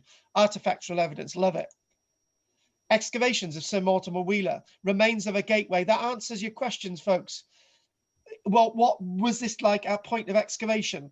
You don't really need to do much to consolidate that. Just try and level it out, job done. That's how it looks like. This is not Harappa, this is Mohenjo-Daro Gateway. Beautiful. Look at that. Looks like a Roman site, doesn't it? But it's not. It's thousands of years old. And I want to end on this image a minute. More Mohenjo-Daro, the great sort of walls and the citadel walls of Mohenjo-Daro. steps again. You can see the various levels of brick as the city of Mohenjo-Daro developed. Wheeler's, one of Wheeler's images, they found a number of images from Wheeler's collection very recently, and we've now found all these images that he actually took himself. Mohenjo-Daro there, and the last image, look at that. Now, if anyone doubted me talking about 20 to 30 meter high walls, do you doubt me now? So Mortimer Wheeler's famous trench at Harappa, dating to 1946. That is a very tall wall, and that's a wall itself. So naturally, the flooding of the river building up outside, flooding the river building up, sediment outside, and probably within these cities, there's layer after layer, tell-like buildings out on buildings as the cities developed over 1,000 years. On that note, we're gonna call it a day. It's 1 o'clock, and I would, everyone, if they can keep their statements and questions short. Again, like to remind you, if anyone's interested in what we do on Wednesday, let me know. Stay behind if you're interested in the walk as well. But let's have questions now. And next week, what are we doing next week? Next week, we will be looking at Karnak. We're going to northern France next week. So let's see, Keith, anything you'd like to say, darling Keith? I mean, it's such a fascinating subject that you could do 2 or 3 sessions on this, really, isn't it? You can only barely scratch, really, all the questions that it brings up, you know, like religion and money and things like that. It's I didn't really even scratch them. No, like I say, it's fascinating, isn't it? It is. Thank you for that, Keith. Let's have something from Goff. Yeah, no questions. Very interesting. Thank you. Thank you, Goff. Let's have Sue and Chris, babes. Yeah, I'd like to listen to that again because there's just so much in it. So I will do. That is recording. It'll go out, and what we'll probably start doing, we do send these recordings out to people. But yeah, that is very, very good stuff. It's good to do these new areas, and you learn stuff yourself. You do, Chris. I'd just say that the seals of the animals were exceptionally well observed. I thought they were beautiful. And again, something to what Keith said, and Sue, I scratched upon the surface, and maybe we could come back to this by looking at seals of different civilizations, and that would be absolutely great. But that'll be another thing in the future, seals. Yeah, excellent. Pam, quick, lovely darling. You covered the seals. How about looking at the sites again, but from a different point of view, how the modern wars have affected the area? Damage to archaeological sites. What a great lecture title. Yes, good. Damage to archaeological sites, and I did actually cover that. If you noticed, by using this sort of ethnicity, by mentioning that the Pakistani government love their archaeology, is proof of that. But some governments don't, and I think that's more like a war thing, like Sarajevo, the ISIS and so on. Bless you. Chrissy babes, Ellen, go on, Chris. No, he's just sat there. He's looking at me. He's not talking to me now. I've insulted him too many times. What about you, Ellen? Yeah, it's amazing how civilized and organized civilization was, isn't it? Yes. Everything like planned to a T, isn't it? Yes. You know, everything from sewage all the way through to if there are floods and all that. Housing, ventilation, everything is amazing, isn't it? I know thousands of years ago. Yes, I know you're going to hate me for this, right? But can you just give us a minute how you would use that drill? You just pull the bits back and forth. It's the same as when you light a fire in the wild with leaves and tiny bits of wood and that. You know, it's the friction of the tip.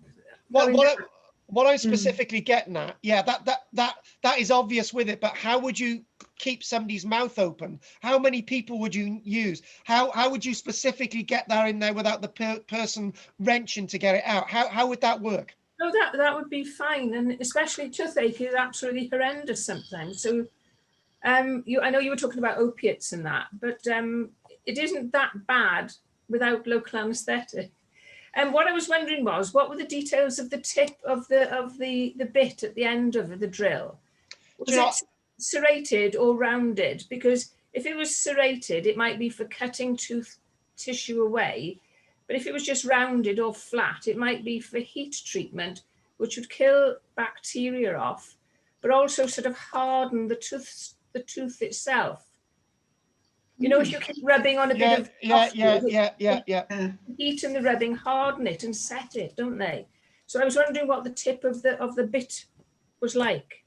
Do you know what? What I'm going to do is pass on that. I'm going to pass on it from an archaeological point of view, and the reason why, because that's been in the ground for a very long time. If any decay would affect the tip of it, and even if if it looks rounded, that may have been broken off by a decay. If it's pointed, that may be because of decay. So we can't answer that question, but that's a really, I like that. Really nice. Thank you. There's also other civilizations had, is it trepanning or trepanning? You know, where they trepanning, yes. And again, it was with very simple type drills. Yes. And used in the same way, you know, that sort of, the same system. Trepanning is still used today. Yes. In lobotomies, yeah, exactly. So thank you for that, Ellen. And the last people now are the Gummy Gang. Go for it. There you go. Right. Chop chop. You said that those small circular objects with the single hole in the middle, that they were buttons. Yes. What evidence is there to show that they were used as buttons when you said that they've not been able to decipher any of the written records yet? So how do we know they were buttons? I've got to be honest with you, Karen, that's a really nasty one. And I cannot answer that question like most questions today. I am sorry. An archaeologist has studied it and said they're buttons, and I'm going to go with him or her. That's the answer. They said not buttons. They've only got one hole, so they're not a button.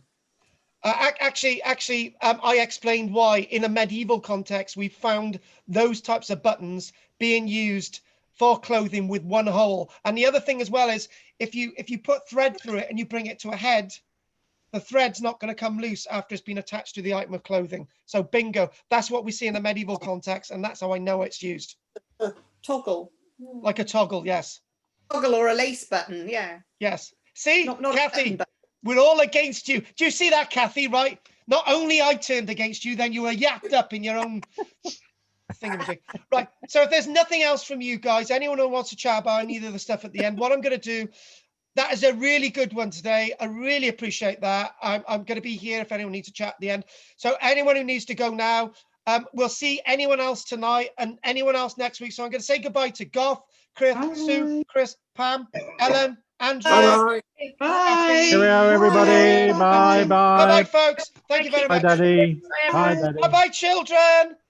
Can you imagine the speech to Napoleon's troops at Waterloo? Goodbye, my children. Right, so who have we got left? Just you, Pam. Oh my God, nobody. Sue's gone. Everyone's gone. Nobody wants to talk to me today. So, goodbye, Sue. Bye, lovely. So what I'm going to say is thank you for anyone watching this today. It's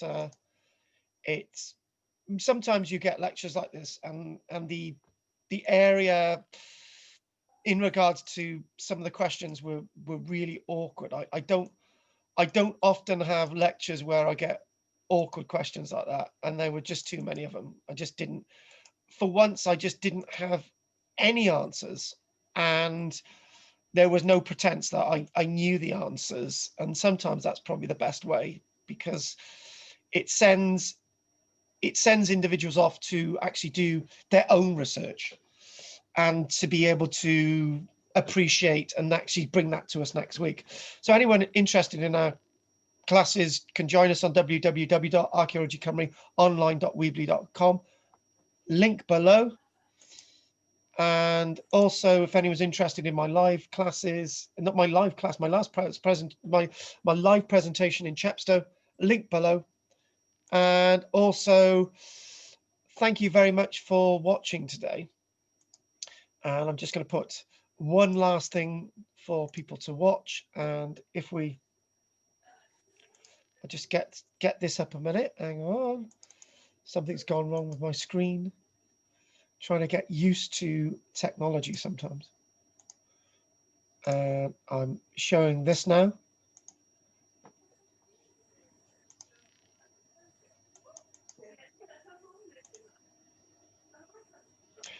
And one last thing to actually show on the screen as well. Just going to put up a new window right at the end there. So anyone who's watching this, subscribe and like. And what I'm going to do is stop sharing.